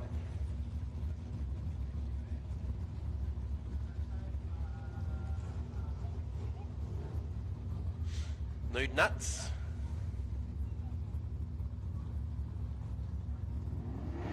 Should have the second run for the Ripshift boat. Here's Nude Nuts. Matt Bolthouse and Leighton Collins. So their last run was a 45.983. That should see them in if they can replicate it. So Blackout Racing's 46.9 is the bubble. Down to the split. Elphinstone's split was 22.3. That was a 21.8. Not a bad split time at all. Bastian Mullen did a 21.3 to the split. Nice through Benny's, nice off. Boat looks nice and set, a little bit wide off that run there. Through the centre of the course. 69, Nude Nuts with... I think we're going to go to the stopwatches on this one. Hold the line caller.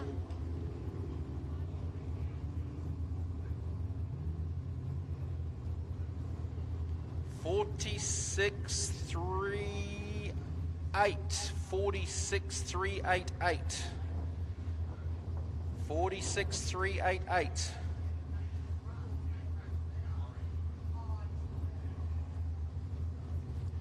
So that bumps Drop Bear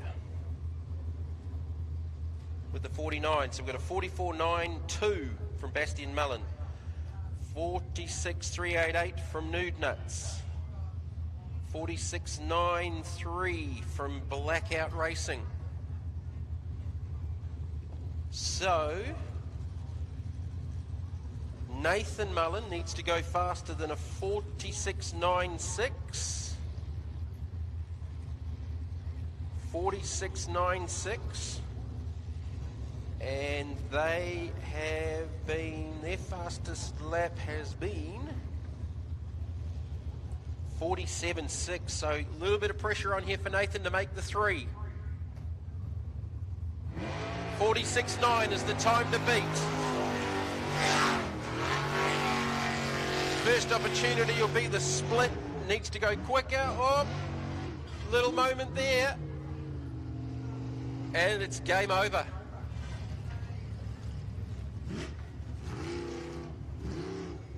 Game over, unfortunately, for Nathan Mullen. Nate Mullen and Jaden Valor in Ripshift, the second combination in the boat.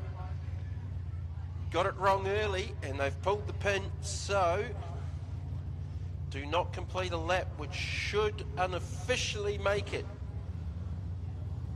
One Ripshift, Bastian Mullen, Talia James, number one. 69 Nude Nuts, Matt Malthouse, Leighton Collins, number two, with a 46.388. And in third, making the top three, 219 Blackout Racing, Kyle Elphinstone and Jacob Bellamy.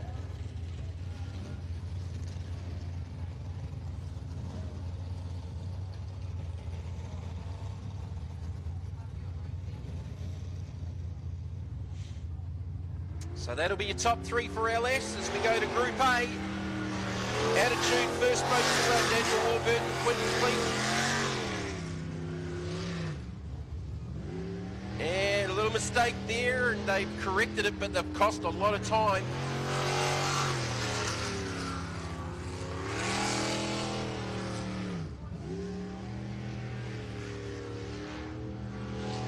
So the best that they've done so far this weekend's been a 60.827. Down to the split with a couple of issues early on in this run. 30.264.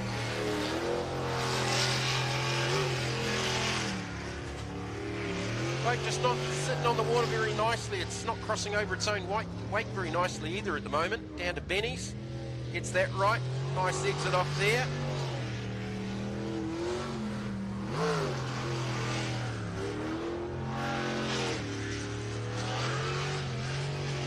So get a time down to the line with a 60.478. Just a call out there to the audience. It wouldn't be a live commentary without a call out to the audience to move a car. Need a car move, please. Registration CE91XN. It's a Mitsubishi. Don't know the colour, but if you own a Mitsubishi CE91XN, we need your car moved immediately, please. Don't know where it's parked, but if it's yours, move it, please. All right, top 6 in Group A. That was the first run. So we're going to see all of the boats in Group A. So Team Attitude, Daniel Warburton, Quinton Cleaton with the first time of 60.478. Looking at the form, guys, it's going to be pretty hard. Justin Roylance has been down in the 44.4s. Jody Ely, 45.09. Went into the 44s with a 44.9 the previous round. And the third quickest, that's going to be interesting. No, still obsessed, obviously. So Toughen Up, they've gone 49.39. And Pulse with a 47.8. So that's probably where that battle for third's going to be for the top 3, with 5 boats to take the water. So Toughen Up, Danny Napick and Darren Tickle, they've gone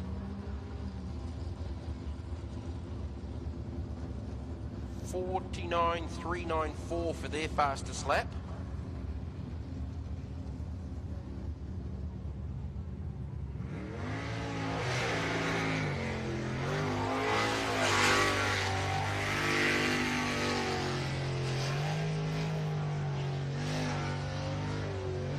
Nice smooth start through the first part of the lap. Crossing back over the wake, doesn't unsettle the boat. Back around that top island, that'll set it down to the split. In between those two, here's the split coming up for Danny. 24.03. 24.03, so it's comfortably up on Team Attitude.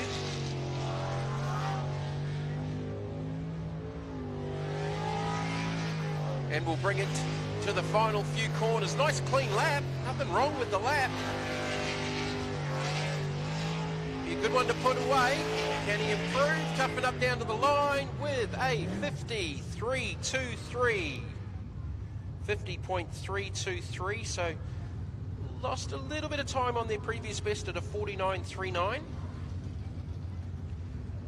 But the lap is in the books.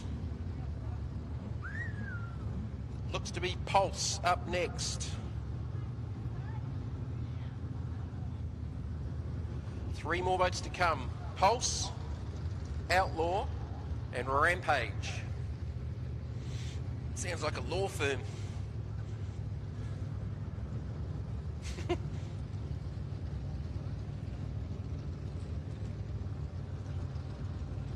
Brendan Doyle and Rory Doyle. During the day, runs an IGA. During the weekends, drives a race boat. They are away. Can they sneak into the 3? They've been in the 47s. Toughen Up. Need to go quicker than a 50.323 to guarantee that spot. Based on what they've done, they should be able to do it. They've gained speed all throughout the weekend down to the split. 22.60, 22.60. About a second and a half quicker than Danny Napick. Beautiful looking boat, one of the new generation Pulse hulls. Oh, big cavitation and a rev off the exit of Benny. Cost him a little bit of time, maybe half a second. Has he got enough up his sleeve to go quicker than a 50.323? to the finish line with a 47.190. 47.190, so he's gone 7/10 quicker than they did earlier on today, so that should solidly see them in, depending on what happens here with the next two boats. Based on their current performance, you'd think they'd be in. It's not over yet. So Pulse with a great run. Brendan and Rory Doyle. Best lap of the weekend, 47.190. Rampage. Jodie Ely. Angel Brennan. They've been on the money right throughout the weekend in their battle with Justin Roylance and Outlaw. Rampage launches out of the start chute. Look for that split to be in the 22nd range. Low 21s. Fastest lap of the weekend has been a 44.927. Only one of two boats in the 44s. Split 21.254. Low 21s, 21.254. Easily the fastest of the splits in the top six. Just washed out a little bit off the exit of Benny's. Maybe cost her a couple of tenths. Fires it through the centre section and down to the line. It's going to be quick. 44.855. 44.855. Goes to 10th quicker than they did earlier on, so solidly in. So toughen up. 50.323 becomes the bubble. Justin Roylance needs to go quicker than that to get in. Based off his current form, you wouldn't think that was difficult. Can't afford to make an error. Rampage in, 44.855. Current Australian champion, Justin Roylance and Outlaw Racing. Spitwater Water Blasters on the side of the boat. Launches. Straight to repairs.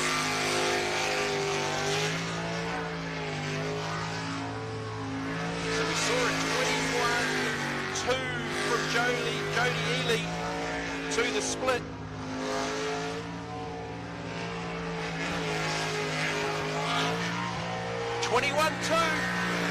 Just about identical. 3/100ths quicker. 3/100ths quicker. Has gone 44.4. May not quite see that here as he launches up the last couple of corners. Oh, he ran it wide. Up against the bank. A mistake there from Roylance. It'll still get him in. But it's cost him time. 45.413. 45.413. But a mistake. Oh, there's some nervous heads down in front of me. He's in, but that nearly came unglued. So I've got Jodie Ely, 44.85. I wrote down one NZ, one Australia. Justin Roylance, 45.41. And Pulse, 47.190 for your top three. Whoa, that very nearly went wrong.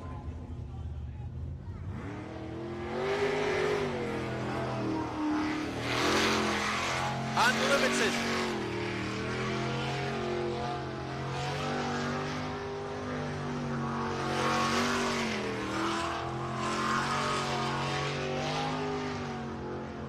So this is the top six, blown budget making it.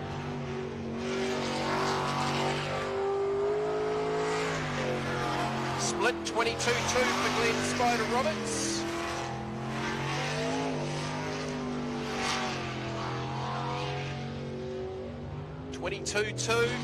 Little issue off the exit of Benny's. Again, that corner is just crucial.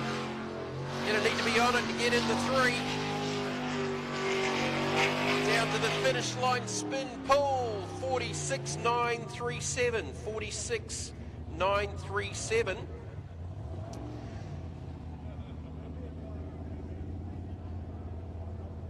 So no time from the last one. No, hang on, that's the wrong one. What am I looking at? 50.99 last time. They have been as quick as 48.03. They've just done their best lap of the weekend at a 46.937. 46.937 for Glenn Spider Roberts and Tiana McGifford in blown budget. All right, so that's a good one to back. Next on the water in our top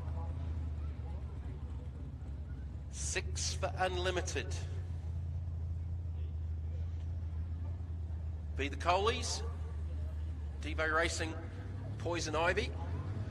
So they have gone as fast as 45.58. 45.88. You'd think they're going to have to get into the 44s to try and force the issue with Chaos. Has been solidly in the 44s. So's the girlfriend. Turbo's spooling up.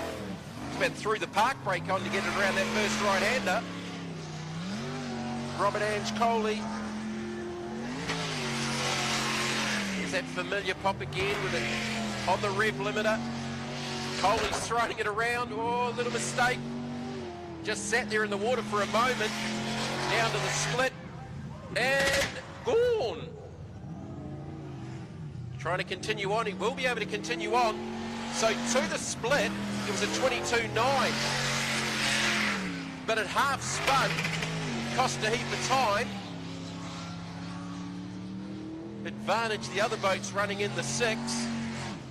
Couple of corners left to go to Coley, and he backs it up onto the bank. He was trying hard. You've got to give him that. Come on, folks, put your hands together for the Coleys all the way over from New Zealand for the weekend in an unfamiliar boat, trying to get into the top 3. The Speedplay safety crew are going for a swim. Haven't actually spent too much time in the water, but they are now. And is it just me, or has it got a little bit cooler this afternoon?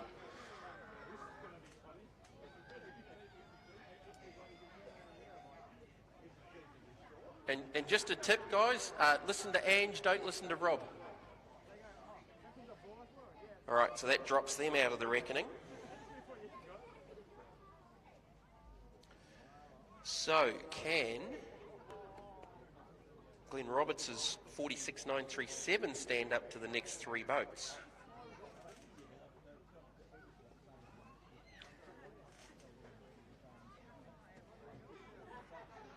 Is it a good time to mention this boat's for sale after they've extracted it from the island?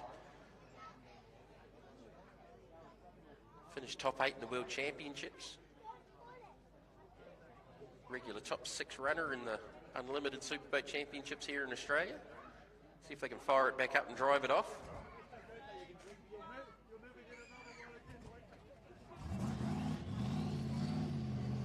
Should be right. All right, we get the safety crew back to their spots. Who we got left? Fonzie, the girlfriend. Oh no, it didn't continue on.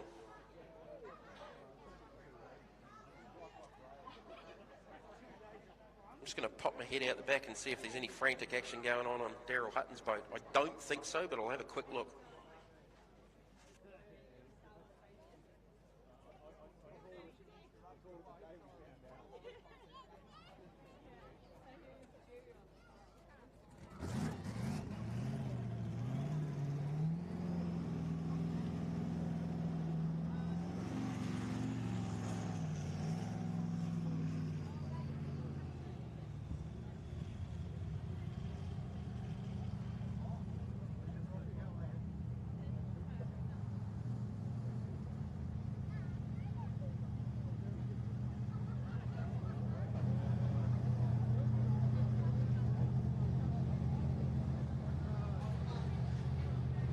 So I'm looking down into the pits. They are working on Daryl Hutton's boat. I don't know if it's going to happen, but they're looking and assessing and trying to maybe get it out. So let's watch this space.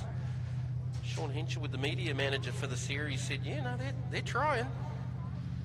We'll get this run out of the way and I'll pop my head out the back door again and have another look. All right, so this is Chaos. Scotty Krause, Rachel, Sponsored by Burson's Auto Parts, NGK Spark Plugs, Century Batteries, Ryco Filters.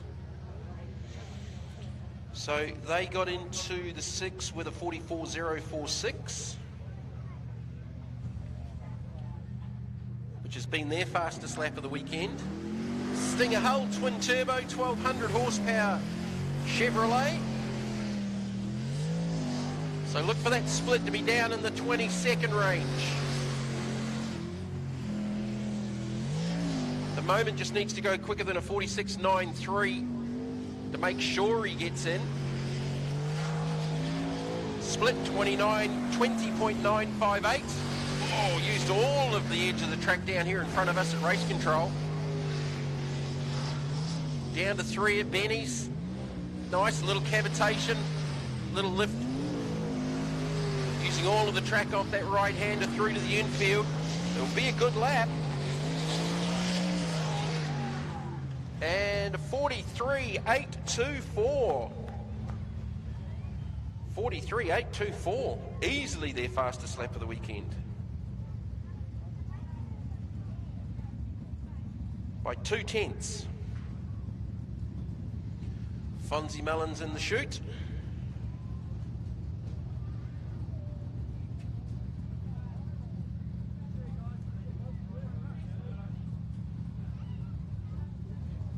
Alright, quick duck out the back, see what's happening with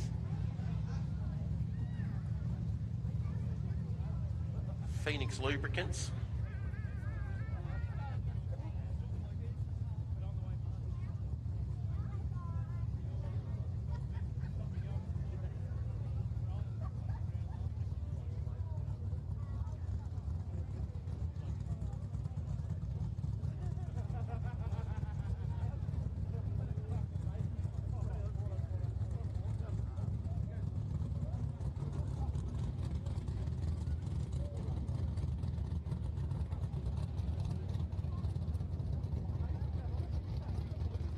So got the girlfriend to come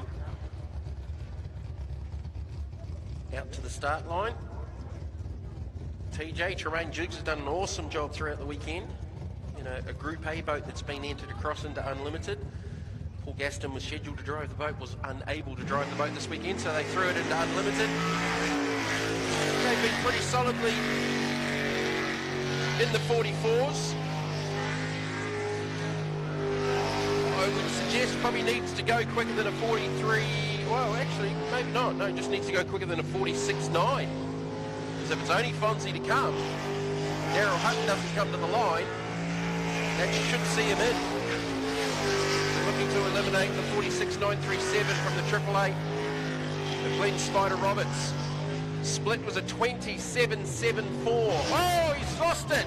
Done the full 360 on top of the island. But it is a rotation error. Holy, well hang on, he still needs to complete the lap. Still needs to try and complete the lap. Corrected it then. Wow. I don't think I have seen that ever before.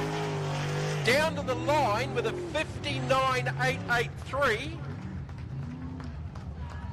59.883. But how was the 360 on top of the island? Who needs Dancing with the Stars? Just invite TJ.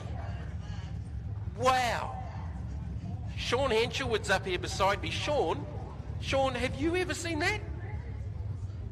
He's shaking his head. Like, I've seen a lot of cool stuff. I haven't seen that. Come on, Cabarita, put your hands together one more time for the dancing queen, Tremaine Jukes. Okay, Fonzie, you need to go quicker than a 59.88. Wow. That is one of the coolest things I have ever seen in a jet sprint boat. I think a few people got it on their cameras because they're all now showing everyone next to them. That, I think, will make the highlight reel. I'm just going to put that out there. So he's trying to gather his senses up after that, realising they've got to correct the rotation as Fonzie Mullen comes out on course. Now, he can't afford to park it on a bank but needs to go quicker than a 59.883. This will be in the 19s for the split, but he doesn't need to do anything silly. Boat not as unsettled through around the island that time. 19.45, so a couple of tenths off his best split, but only 2 tenths. The boat just didn't look as settled as it has done up through that top corner. Good through the bend, 2 bennies, lost a little bit of exit speed, but this should see the One Australia solidly in. This will be in the 44s, I'm guessing. Sorry, 44, 41.265. 41.265. Didn't need to do anything silly. Don't think the boat looked quite as sharp then, but that was just me from a untalented jet sprint commentator / fan. I'm still getting over TJ's spin. That was awesome. All right, so that should see. Sadly, TJ's been eliminated. Oh, wow. Okay, so Fonzie Mullen, 41.265. Scott Krause, 43.824, and the 888 blown budget. Glenn Roberts looks like he's made the final with a 46.937. Whew. All right, just a quick check out the back and see if Hutton's trying to get ready. I don't think he is.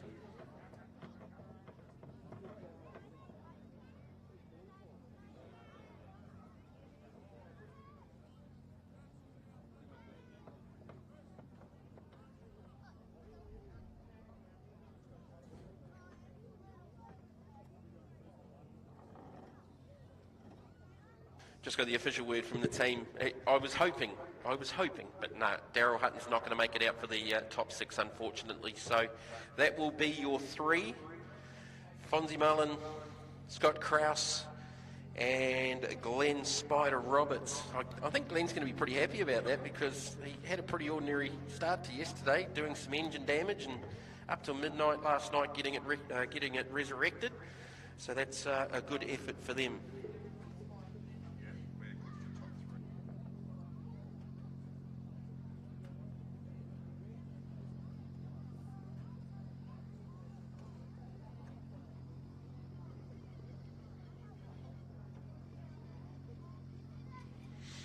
All right, into our finals. Headed off by our junior development boats. We've still got our 2 youngsters out there. So we've got Kobe Burke up against Connor Smith. Connor will come out a little bit later. So Kobe's going to try and book a time here. His fastest lap's been a 57.07 and Connor's done a 59.7. So a couple of seconds between them. But this will be for the final in our junior development class. Then we get into the big boys. So we should have the LS boats on the dummy grid and getting into the water, please.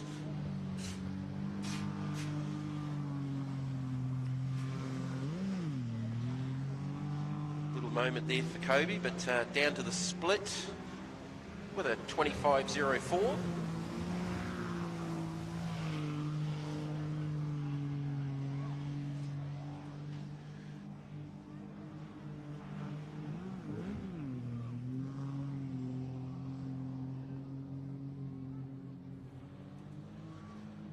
So LS top 3 to the boat ramp. Rip Shift, Blackout Racing and Nude Nuts. And the time, 52.42. Oh, another big improvement there. 52.42. So definitely got over their steering dramas because he's just found 5 seconds from his previous best. 52.42 for Kobe Burke and the little devil junior development boat. All right, we've got our LS's on the boat ramp getting warmed up. Top 3 finals time. Who will be the winners of our first round of the 2022 V8 Superboat Championship presented by Penrite here at CABARITA? Top 3 in LS. One Australia, Rip Shift, Bastian Mullen, Talia James. 219 Blackout Racing, Kyle Elphinstone and Jacob Bellamy. And the third boat out for the top 3 will be the 69 Nude Nuts team of Matt Malthouse and Leighton Collins. That's our 3 for the final. I believe Bastian's going to go out last.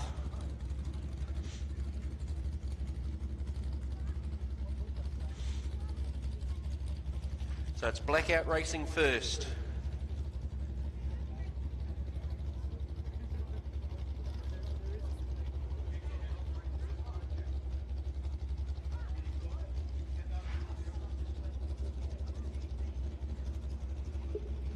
So the top three for Group A should be Pulse, Rampage, and Outlaw, and the top three in Unlimited Superboat. Ramjet, Chaos, and Blown Budget. Need you guys heading down towards the dummy grid. First boat for the top three, Blackout Racing, Kyle Elphinstone and Jacob Bellamy. What can they do first up? Split was a 21-2. That's not a bad split.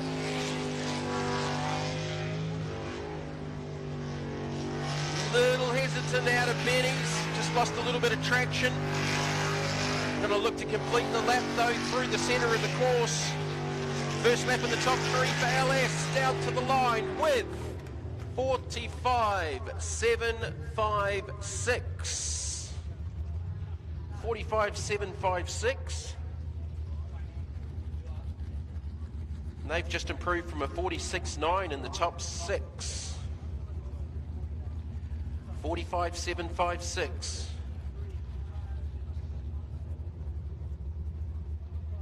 Bastian's been quicker than that, and Nude Nuts at a 46.3 to get him into the three. They've been into the 45s, the 45.9, so this is going to be close. This is going to be close. First lap on the boards, 45.756 from Blackout Racing.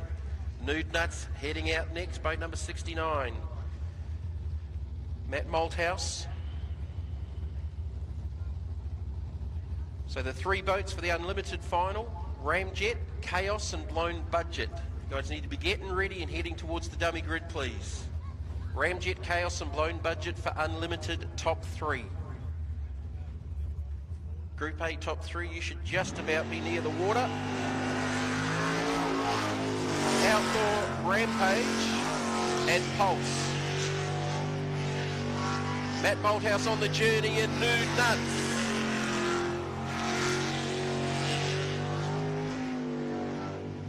Lost him in the water there over the back. To the split, it was a 21-2 for Kyle Elphinstone. 21-4, lost 2 tenths, Matt Malthouse. Lost 2 tenths to the split. Sun going down behind us, it's a little bit darker here at the track. Last couple of corners to go for Matt Malthouse, needs to pick up some time in the last sector. Flying down to the finish, needs to go quicker than a 45.75. 45.735. Picked up some time in the second half of the lap because he was 2 tenths down on the split. 45.735 versus a 45.756. 2/100ths of a second. And he was 2 tenths down at the split. Wow. Put your hands together for Matt Malthouse, folks. Next up it is Bastian Mullen and Talia James and Ripshift, reigning Australia 1.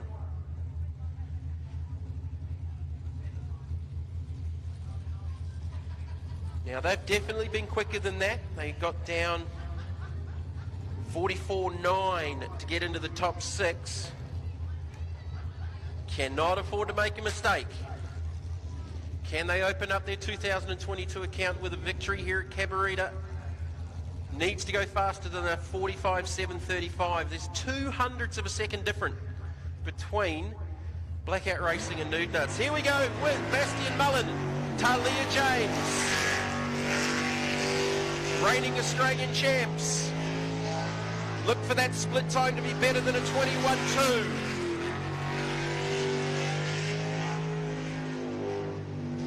Nice early on, a little bit of a bounce around the top, down to the split. 20.7 to the split, half a second up. keeping it tidy for the second half of the lap. Down through Benny's. Great line through there. That exited beautifully. This is going to be fast. This is going to be in the 44s easily. Bastian Mullin James with a 43.962. Booyah! I said 44. That was a 43. Put your hands together, CABARITA. Our victor here for round number 1, the Australian defending champion. And what a time, 43.962.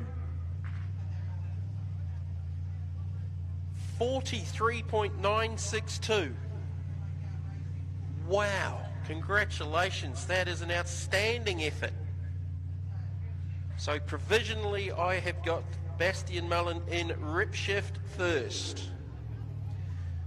Nude Nuts, Matt Malthouse second, 45.735, and third by 0.02 of a second, the 219 boat Blackout Racing, Kyle Elphinstone and Jacob Bellamy for the top 3 in LS. Well, that 43.96, that just dropped some jaws.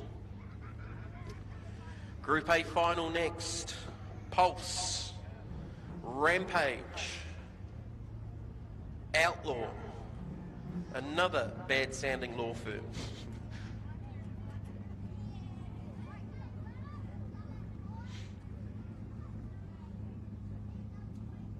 Justin Roiland's made a little mistake up against the bank here in front of us in that last run. Lost a little bit of time. Jody Ely topped the top 6 session. So we had Pulse at a 47.19, Rampage at a 44.85, and Outlaw with a 45.41. So anything could happen here.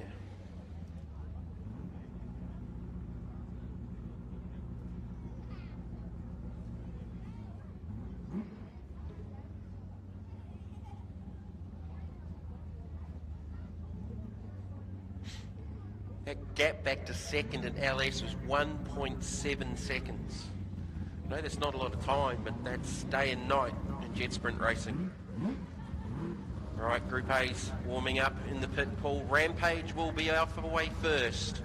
Jody Ely, Angel Brennan,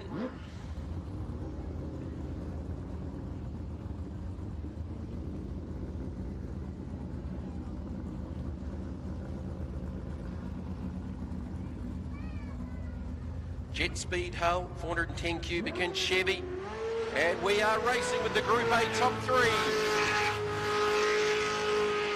Got a heap of water going down here on the front straight off the first turn. Still water hanging in the air. So look for a 20, needs to be in the 20s to the split. Been right there with Outlaw throughout the day, 21-2, 21-2. For Jody Ely.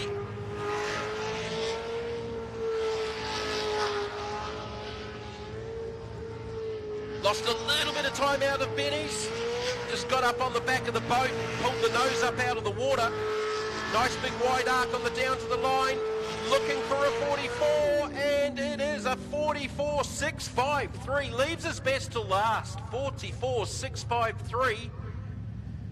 Justin Roiland's has done a 44.4 so far this weekend, but that is the best lap. Put your hands together for Jody Ely in Rampage. Angel Brennan sitting alongside in the navigator's seat. Great team, and that is a fantastic lap. Just beaten their best at a 44.8 by 0.2. Toughen up next.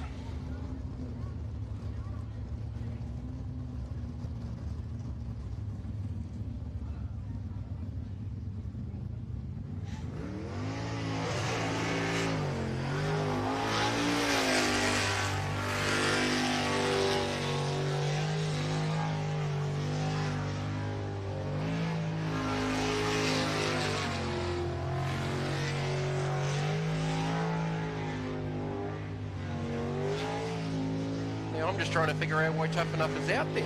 So I had Pulse, Rampage, Unless I've got the time wrong on Toughen Up.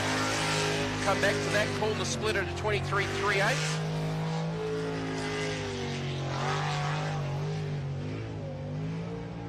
Pulse is parked up down here on the boat ramp.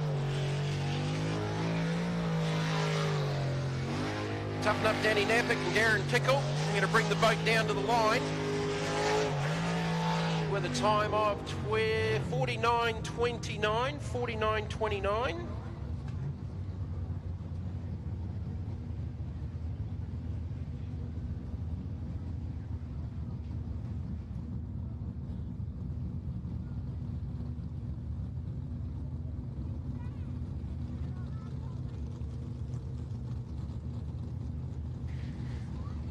Okay, the reasoning for that is you're running a top 4 for Group A because we didn't run them in the previous round as a 6. So, okay, apologies for that. I missed getting called on that. So that's why Toughen Up was out there. If it did get relayed to me, I forgot. So they made the 4 with a 53.23. Okay, so that was in. So that lap was a 49.29 for Danny Nappick. Here is Justin Roylands, current Australian champ, needs to go quicker than a 44.6. That's the benchmark set by Jody Ely. Split needs to be better than a 22.1, a 21.1, sorry, 21.1 for the split. Little bit untidy over the back. Cost a little bit of time to the split.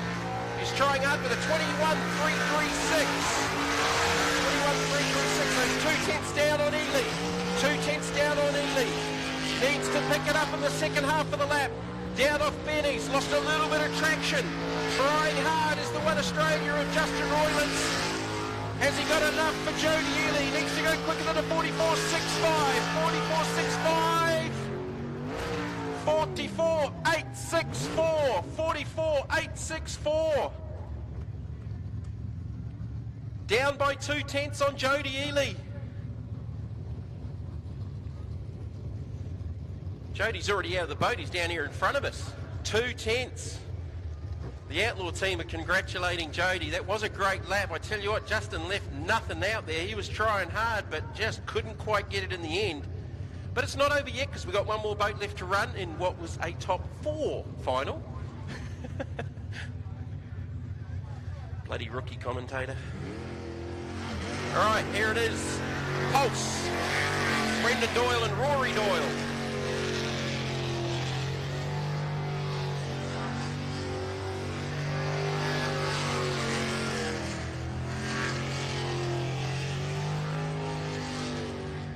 Looking for the split, so we saw a 21.1 from Jody Ely, 22.9 from Brendan Doyle.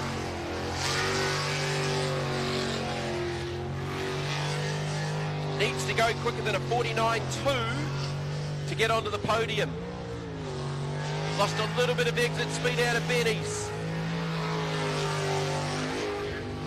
Brendan Doyle and Rory Doyle and Pulse down to the line. Need to go quicker than a 49.29 for third. 47.34. 47.34 for Brendan and Rory Doyle. That should see them good enough for third. And as I have it, for what became a top 4, in first place with a 44.653, Jody Ely and Angel Brennan and Rampage as the current 2 Australia. They will take the victory here at CABARITA. Put your hands together for them, folks. Second, Justin Roylands, 44.864 in Outlaw. Justin paired up with Michelle Hodge. And third for the final spot on the podium, it'll be the 4 crew, Pulse, Brendan Doyle and Rory Doyle with a 47.34. Unlimited final next. Although we do have Connor Smith coming out in the second run for the junior development class to see if he can go quicker than a 52.42 to take out the honours in our junior development class.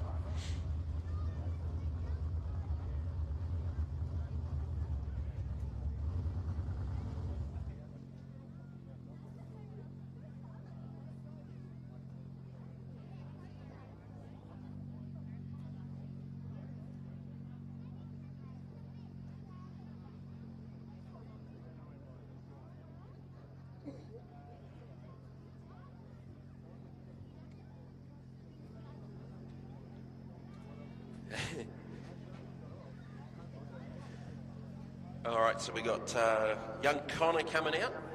Hope he's all right, because he'll have writer's cramp from writing all those signatures at lunchtime. I don't know if he's left-handed or right-handed. He's got both hands on the steering wheel, so that's a good start.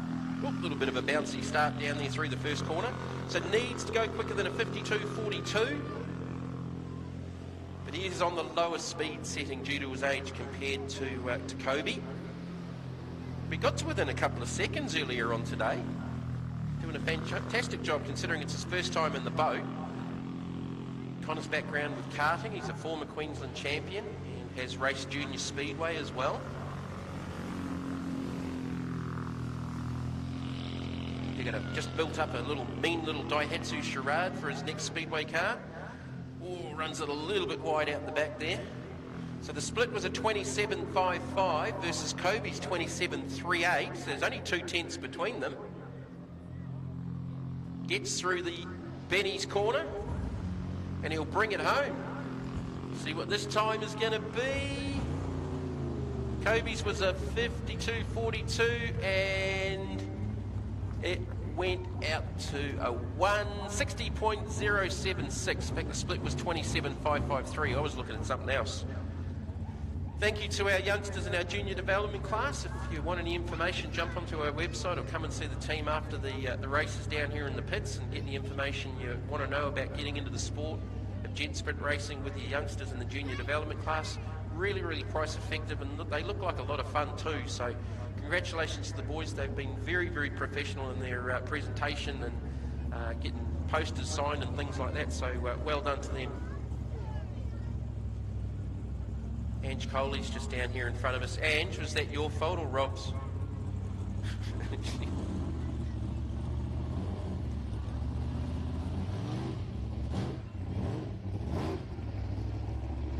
They're back on a plane to New Zealand tomorrow. Look forward to seeing them back here at the end of August with their own race boat. All right, blown budget. This definitely is a top 3. Pretty sure. Glenn Spider Roberts, Tiana McGiffin. 3 votes left and unlimited.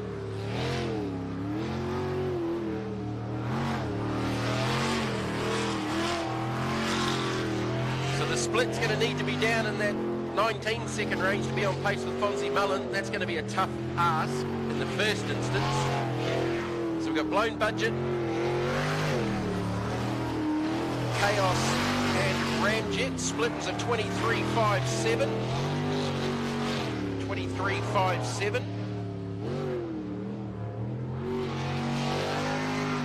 Got into the top 3 with a 46.93.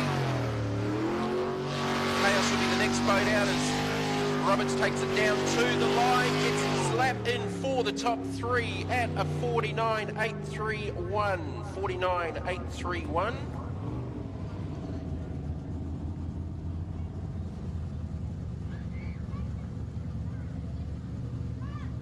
Got down into the 46s in the previous round, so they lost a little bit of time there. Last 2 boats about to come out. Chaos up against Ramjet. One Australia up against a former Australian champ. I would assume Scott Krause is going to be up first in Chaos, sponsored by Burson Auto Parts. So coming into the top 3 for the finals, Scott Krause laid down a 43.824.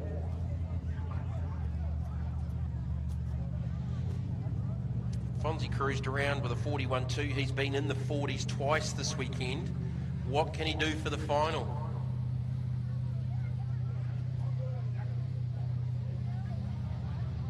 Absolutely smashed a 40.435 earlier on today.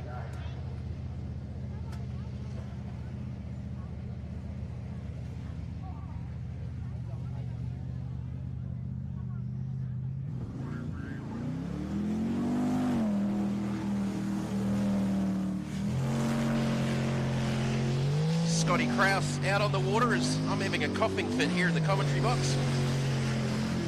Right, he's going to need to do something pretty special here to knock off Fonzie Mullen, because Fonzie has really been the pace setter right throughout the weekend.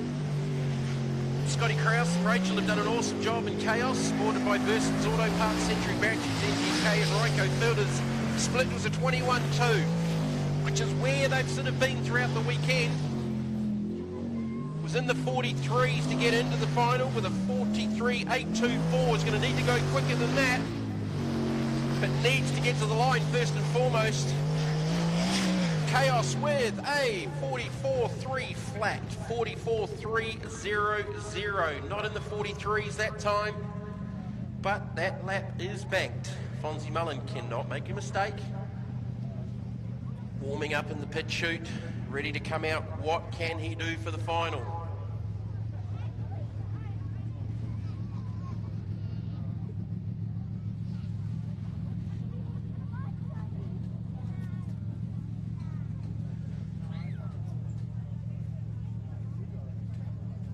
So Glenn Roberts with a 49.831, Scotty Krause with a 44.30.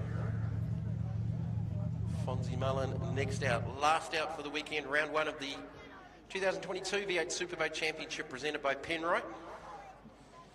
In the end, I think we've run probably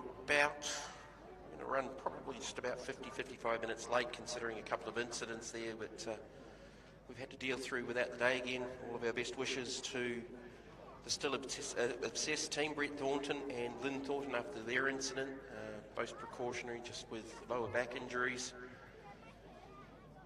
Got them off to hospital to check them out, and hope they're all fine.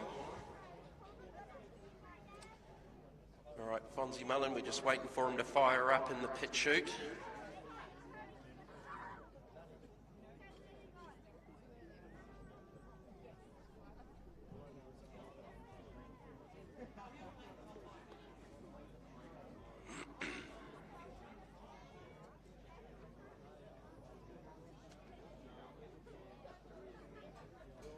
So we've got a little bit of downtime, just waiting for Fonzie to come out onto the course. Again, a huge thank you to all of our sponsors this weekend and volunteers.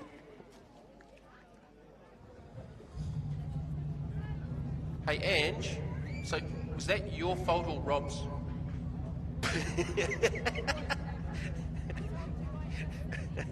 Looked like you were trying hard, Rob. I was actually waiting for the wave from the island. That would have just been perfect. Good luck with your trip back to New Zealand tomorrow night, guys, all the way back to Whanganui. And looking forward to seeing you back at the end of August in your boat. Unless it ends up in China or somewhere like that. Make provisions to get the other boat ready. Just talking to Rob and Ange Coley, they're back on the Big Bird, back to New Zealand, back to Wanganui. They get back to New Zealand some ridiculous time. Paul Hill's just... I've already pushed for sponsors for you, mate. They're going to miss out on airtime. There's no stickers when you're going to make television on 7 mate. All right, Fonzie's fired up finally. So quickly, sponsors, Tweed Valley Jet Sprint Club, you guys have been awesome, and all of your volunteers, to Truck Hire Solutions, Hardy's Haulage, Raceline Ambrose Building, Infusion Solutions, Ruby Electrical, Coastal Turf, Penrite, Illuminate, Southport Print & Co. and Eden Build Group. Thank you guys so much. To the club and all your representatives, thank you. As Fonzie Mullen comes out onto the course. He's ripped off a 40.4. Is it possible to get into the 39s? We'll wait and see. He doesn't have to, but see if he lays it all on the line. Reigning Australia 1 and world champion in Unlimited Superboat. He's got down into the 19.2s for the split. Looks tidy so far. Better already up through that part of the course where it was a little bit untidy earlier. Split 19.1.2 to the split. 19.1, a tenth up on his earlier split. Is a 39 possible? It's on rails down through Benny's. Nice through there in that transition. It is hauling the mail. Fonzie Mullen and Ramjet Performance down to the line. Can it go 39? Can it go 39? No! But how about a 40.253? 40.253.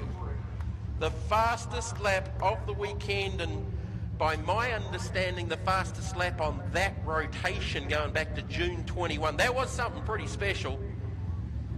The difference between the top 6 and that run is the boat was a lot tidier up through the island around 5 in front of the Alcott Hire signage, which you can't see from the audience, but that's where it looked better than the previous run.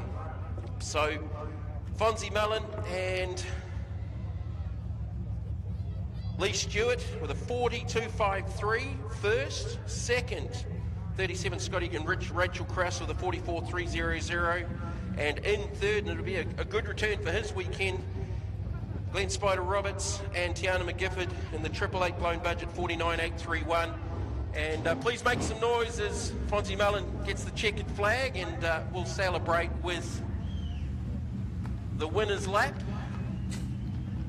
That was pretty impressive to watch. That was impressive. Make sure you make some noise up there on the hill. The reigning one Australia and world champion representing Australia. 4 seconds quicker than anybody in the final. Don't beach the boat. That'd be embarrassing. So I think we've got a sponsors ride coming up next, and that not too sure what happens with opening the pits up after the meeting, but if you do and are allowed come down, please make aware that there will be trailers and that moving around. This is the equivalent of a donut. Shane Van Gisbergen does that very, very well. Well done to Fonzie Mullen and Lee. It was a pretty dominating performance here at the first round of the championship at CABARITA. 2022 V8 Superboat Championship presented by Penrite. And while we're talking about sponsors, on behalf of the Australian Formula Jet Sprint Association, thank you to Pure Art Creative, CTVS, Hardy's Haulage, Alcott Hire, Truck Hire Solutions, Coastal Turf, Southport Printing Co. and the Pottsville Landscape Supplies. Huge thank you to Penrite for their support, all of the volunteers, the Tweed Valley Jet Sprint Club Incorporated, and all of their helpers and volunteers, the Cabba Surf Lifesaving Club, the VRA guys, thank you so much, and all of those behind the scenes that have made this event happen this weekend. Certainly look forward to seeing you coming back, and that is in just over a month's time on the 27th and 28th of August, back here for the second round of the championship. So thank you for that, folks. Have a safe trip home for those flying back around the country. Have a safe flight, and hope you get your flight with everything that's going on, especially those going back to New Zealand. I'm going to be taking a flight back to Brisbane. No, I'm driving tonight, and I look forward to hopefully coming back in a month's time to see you for round number 2. Thank you very, very much, and safe travels.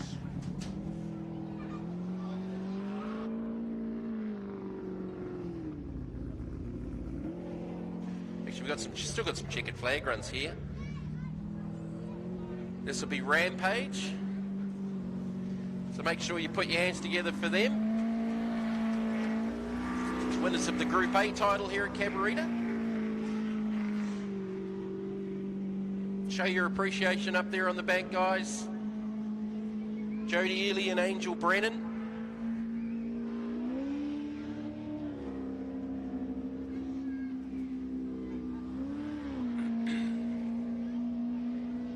Deserved victory, and it's been scintillating. Watch these guys go head to head with Justin Roylance and the Outlaw.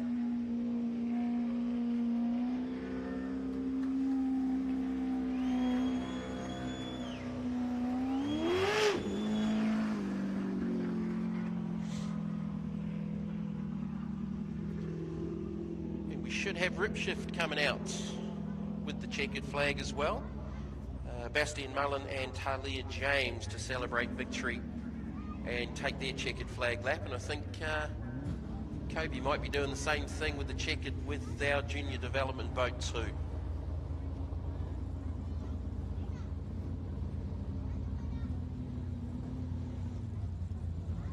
So thank you folks for coming out. As I said, have a safe trip home. To those that watched on the live stream, hopefully everything went to plan. Certainly be mindful of those scammers going forward when you're being offered a free live stream and they're trying to get charges off you. And look forward to seeing the coverage on 7 Mate later on in the year with the total series coverage with the 2022 V8 Superboats Championship presented by Penrite. All right, we've got Bastian and Talia about to come around with the checkered flag as the winners of the LS class.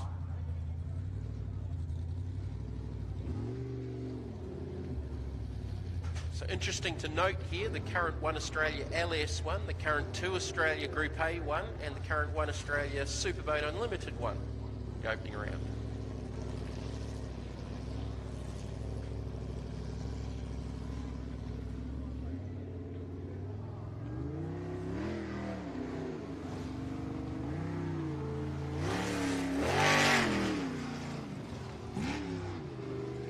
So again, guys, put your hands together for our winners in LS, Bastian Mullen and Talia James in Rip Shift.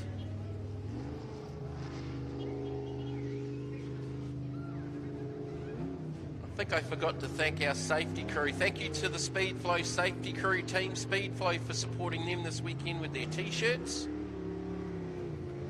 Guys have done a great job out there around the course, so thank you to you. I think we've got one last checkered flag, and it's probably going to be little young Kobe. I say little Kobe, he's taller than I am.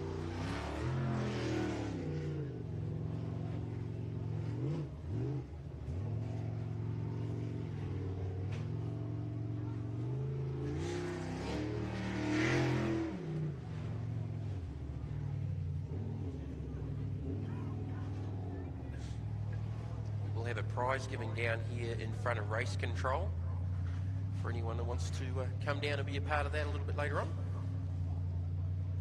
So we'll get that checkered flag handed over to Kobe, I would say, for junior development. And that will conclude the day. Try and get back to Brisbane before it's dark. That ain't gonna happen.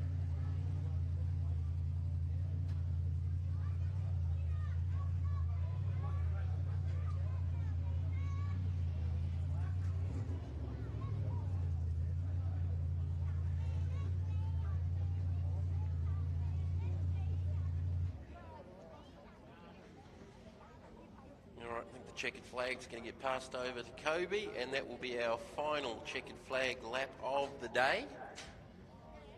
Make sure you make some noise up there on the hill as he makes his way around. The two kids in our junior development class have been awesome. I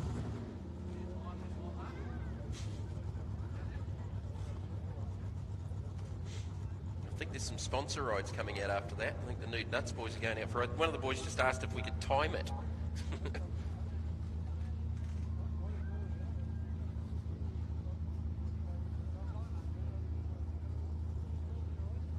Alright, so our final boat and our final winner of the weekend is Kobe Burke in Little Psycho in our junior development class. So one last opportunity to put your hands together and celebrate the victory. Hopefully we'll see some more boats through the season. Had a few little dramas yesterday with some steering issues which they rectified and found last night, and they picked up a whole heap of time.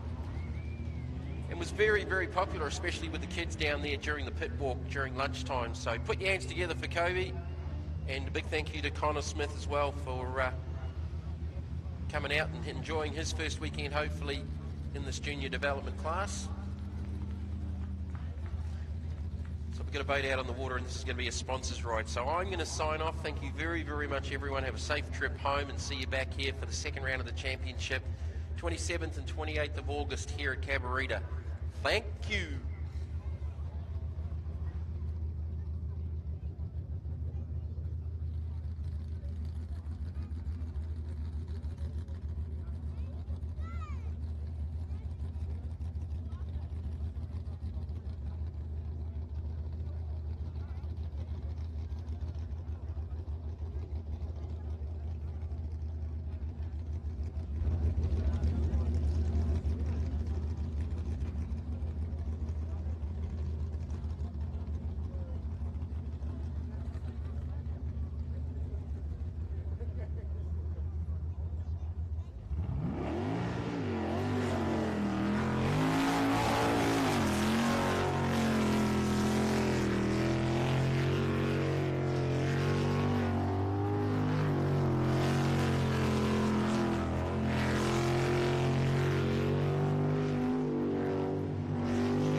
Penrite, Australian-made, family-owned and operated.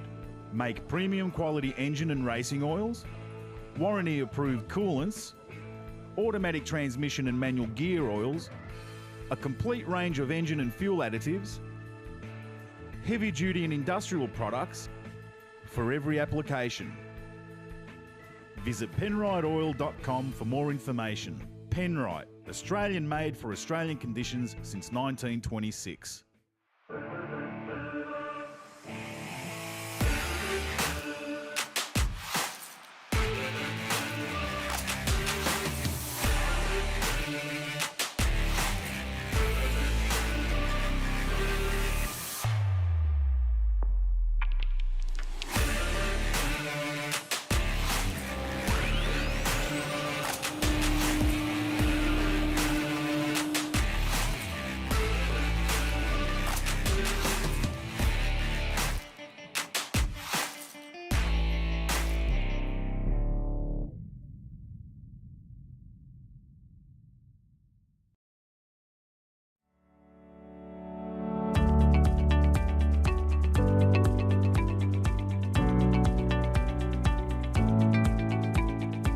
Hi, I'm Grant.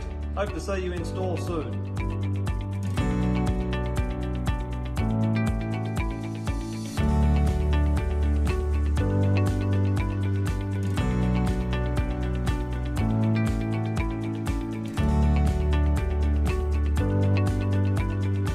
Hi, I'm Peter at Royal Enfield Tractor Replacements in Fyshwick. Hope to see you in store soon.